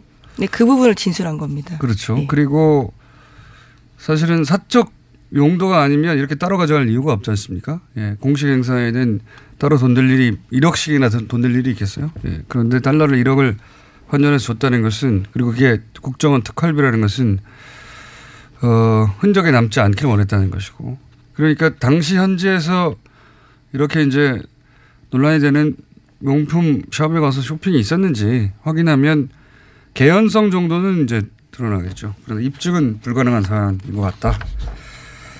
그런 것 같습니다. 네, 다음 순위는 네, 또 검찰이 이명박 정부 시절 원세훈 전 국가정보원장의 특수활동비 사용처도 수사 중입니다. 이 과정에서 수상한 거리를 한 건 발견했다라고 하는데요. 원 전 원장의 자녀가 서울 강남에 아파트를 샀습니다. 이 과정에서 집값 10억 원 가량을 현금으로 냈다라고 하는데요. 당시 아파트를 판 사람의 진술을 확보한 겁니다. 구매자가 집값을 모두 현금으로 치렀고 특히 현금 개수기를 가져와서 돈을 세서 의아하게 생각했다라는 겁니다. 이 시기는 원 전 원장의 재임 기간과도 겹치는데요. 검찰은 원 전 원장 자녀의 소득과 납세 사료를 분석했는데 그 결과 자금 지원이 있었을 거다라고 판단하고 있습니다. 이건 진짜 매우 각별하게 의심되는 상황이죠. 예. 10억을 현금으로 가져가려면 트렁크에 들고 가야 되는데. 네, 심지어 개수기까지 가지고 왔다라고 합니다. 누가 일반인이. 네. 누가 이렇게 합니까? 이건 말이 안 되는 상황이죠. 예. 원세훈 전 국정원장이 이제 특활비 이미 사실은 문제가 됐죠. 예. 200만 달러는 이미 공식적으로 문제가 됐고, 그 외에도 특활비를 빼서 이제 개인적으로 이용하지 않았냐 이런 정황입니다. 네, 또 펜트하우스를 꾸며준 정황 등이 확보가 돼서요. 이미 수사가 진행 중입니다. 그래서 지난 19일에는 원세훈 전 원장의 자택을 검찰이 압수수색했다라고 하는데 원 전 원장의 부인도 불러서 조사했다라고 합니다. 근데 그거하고는 차원이 다르죠. 예, 그건 어쨌든 국정원장이 거처로 삼았던 건데 이건 아들 집 사준 거 아닙니까? 예, 딸입니까 아들입니까? 하여튼 자녀 집을 만약에 일부라도 특활비가 들어가서 샀다면 이건 말도 안 되는 거죠. 그리고 이명박 전 대통령의 아들 이시영 씨 전세비에도 1억의 특활비가 들어간 정황이 지금 수사 중인 걸로 보도가 되고 있죠.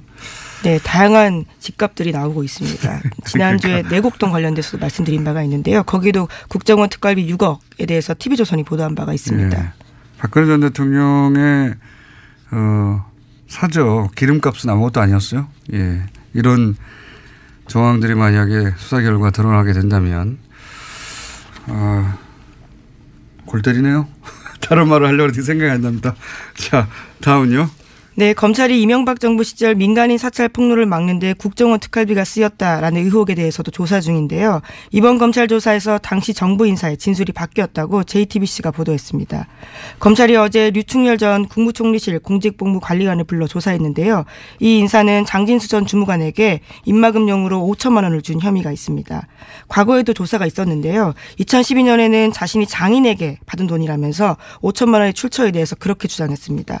하지만 이번에는 과거 조사가 거짓이었다라고 인정을 했다고 하는데요. 장성명 전 청와대 공직기강 비서관이 준 돈이라고 진술했다고 합니다. 그 특활비가 쓰여진 경로 혹은 등장하는 인물이 너무 많아요. 그래서 어느 순간부터 이제 놓치게 되는데 그래서 저희가 잠시 후에 특활비 갈래를 정리하는 시간을 잠시 후에 가질 텐데 지금 이 뉴스는 2012년이죠. 네, 그렇습니다. 민간인 사찰, 그러니까 총리실 산하에서 민간인을 사찰했다는 겁니다. 그게 드러난 거고요. 그때 이제 장진수 주무관이 이제 이 사실을 폭로했는데 입막음을 하기 위해서 돈이 쓰였는데 그 돈이 당시로는 출처가 불분명하다고 끝난 사안이었어요. 네, 검찰이 제대로 수사를 하지 않고 끝냈다라는 의혹을 사고 있습니다. 당시에는 이제 그 돈을 전달한 사람이 장인이 줬어요. 5천만 원을.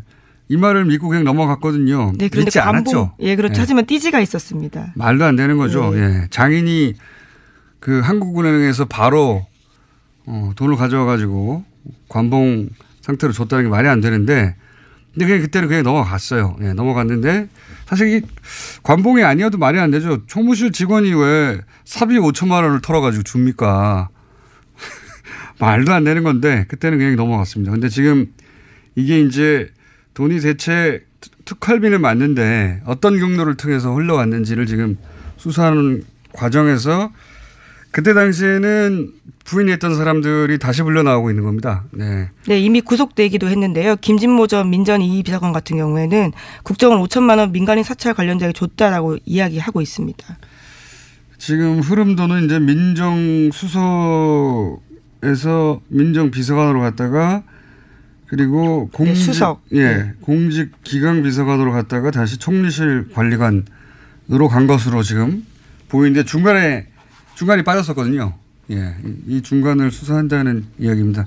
이름이 많이 등장해가지고 헷갈리시겠지만 흐름은 그렇습니다. 민정수석을 통해서 민정비서관으로 가고 다시 민정의 또 비서관으로 갔다가 총리실로 넘어가서 그것이 폭로했던 장진수 전 주무관에게 건너진 거 아니냐. 근데 중간에 원래는 장인이 줬다고 했던 사람. 네, 출처를 그렇게 둘러댔었습니다. 네, 그렇게 해서 넘어가 버렸는데 다시 수사는 중인 겁니다. 네, 이명박 정부가 저지른 범죄 혐의를 덮기 위해서 꼬리 자르기 위해서 국정원 돈까지 쓴 거였던 거죠. 예, 당시 민정수석이 이제 권재진 전 나중에는 법무부 장관이 됐죠. 예, 법무부 장관. 이럴 경우에는 이제 권대진 전 법무부 장관도 소환될 수도 있습니다. 예. 왜냐하면 당시 이 민정수석이었기 때문에. 네, 윗선 지시 당연히 밝혀야 되는 부분이기 때문에 부를 것으로 보입니다. 사실이 아닌 걸 말하기 때문에 대응할 가치가 없다고 했는데 예. 단언을 바꿔야 됩니다. 방법이 없는 것으로. 자, 다음 순요. 네, 평창 동계올림픽에 참가할 북한 선수단 규모가 아이스하키와 쇼트트랙 등 5개 세부 종목에 선수 22명으로 최종 확정됐습니다. 남북한은 개막식과 폐획식에서 코리아라는 이름으로 한반도기를 들고요. 공동 입장합니다. 또 단일팀의 영문 추가 어로는요. COR으로 결정됐습니다. 또 생각나네요.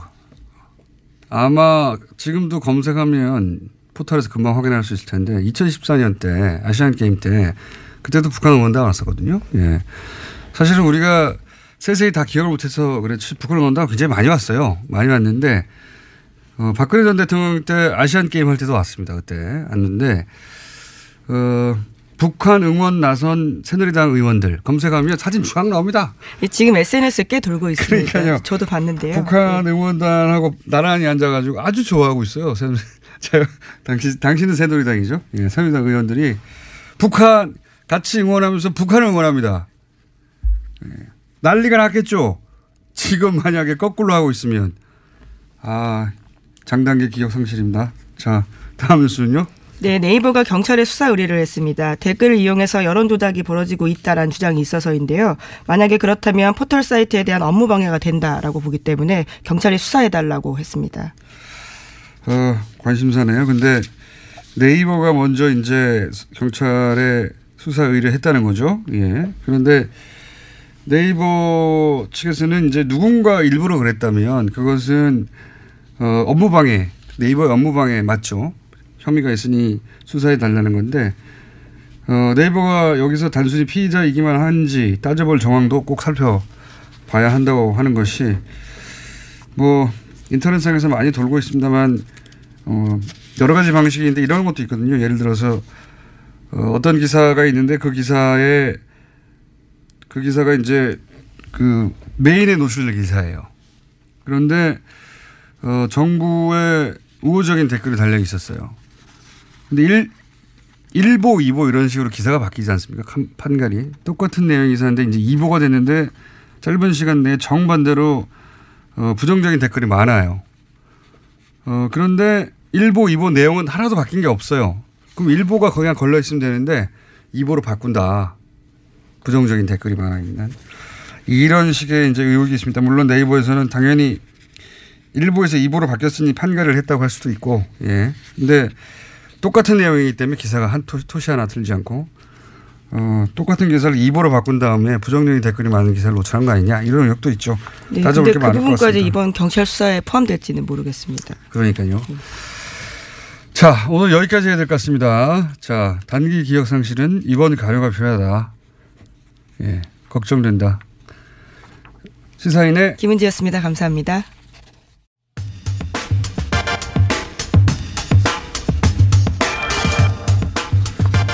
최근 특활비 관련한 기사 엄청나게 많이 나옵니다.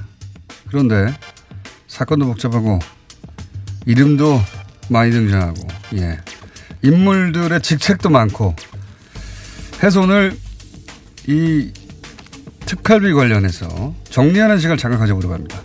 한겨레 21의 밉상 하영 기자. 네, 안녕하세요. 한겨레 21 하영 기자입니다. 본인이 스스로 얘기하죠. 한겨레 21의 밉상 하영입니다. 이렇게. 다시 한번 소개해 보세요. 예. 저희 아버지 어머니가 듣고 계십니다. 저도 귀한 자식이어서. 자, 밉상 하영 기자. 자, 특활비 관련해서 네. 너무 많아요. 양상이. 예. 그 전개 양상이. 그렇죠. 그리고 이름도 외우기 힘든데 이름이 많아서. 이름은 중요하지 않습니다. 예. 예. 그러니까 제 말이 그 예. 말인데. 네. 게다가 직책도 워낙 길잖아요. 이런 게. 네. 그러니까 어느 순간 포기하게 됩니다. 뉴스 따라가기를. 예. 그러니까 이제 큰 갈래를 좀 잡아보죠. 예. 두 가지, 그러니까 투 트랙으로 좀 정리를 했으면 좋겠는데요. 그게. 예, 하나는 청와대 안에서 누군가의 살림살이, 예. 사적 용처를 위한 예. 살림돈, 이 정도. 살림돈 이 정도. 사적 유용. 예, 사적 유용. 예, 사적 유용 갈래가 하나 있다. 하나가 있고 예, 또 하나는 또 하나가 급할 때 쓰는 급전. 급전 갈래. 예, 급전 갈래가 있다. 급전 갈래가. 이 갈래가 최근에 튀어나온 민간인 사찰 갈래입니다. 자, 그러면 급전 갈래가 민간인 사찰하다가 들켰어요. 네. 예, 들켰는데 이제 폭로를 한다고 하니 네. 입막음을 해야 된다. 네, 거기부터 가볼까요? 예, 그거부터 한번 가보죠. 당시에 민간인 사찰. 예, 민간인 사찰 의혹을 간단하게 좀 정리를 하고 넘어가야 할 것 같은데요. 그 국무총리실 산하에 공직지원윤리관실이라는 조직을 두고요. 경찰이나 사정기관에서 파견을 받아서 민간인을 포함한 민간인 사찰이라고 민간인만 사찰한 거 아닙니다. 당시 한나라 민간인도 사찰했다. 그렇죠. 민간인도 사찰 사건입니다. 예. 언론계, 정계, 관계 등 전방위로 사찰한 사건이거든요. 그리고 해외 언론에서는 제2의 워터게이트라고 뉴욕타임스에서 얘기한 적이 있습니다. 당연히 그럴 수밖에 없는 게 이제 국무총리가 그거 하라고 있는 곳이 아니고 그렇죠. 실이. 예. 근데 그 안에 이제 별도의 은밀한 비밀 조직을 만들어 놓고 네. 거기서 이제 자신들이 찍은 네.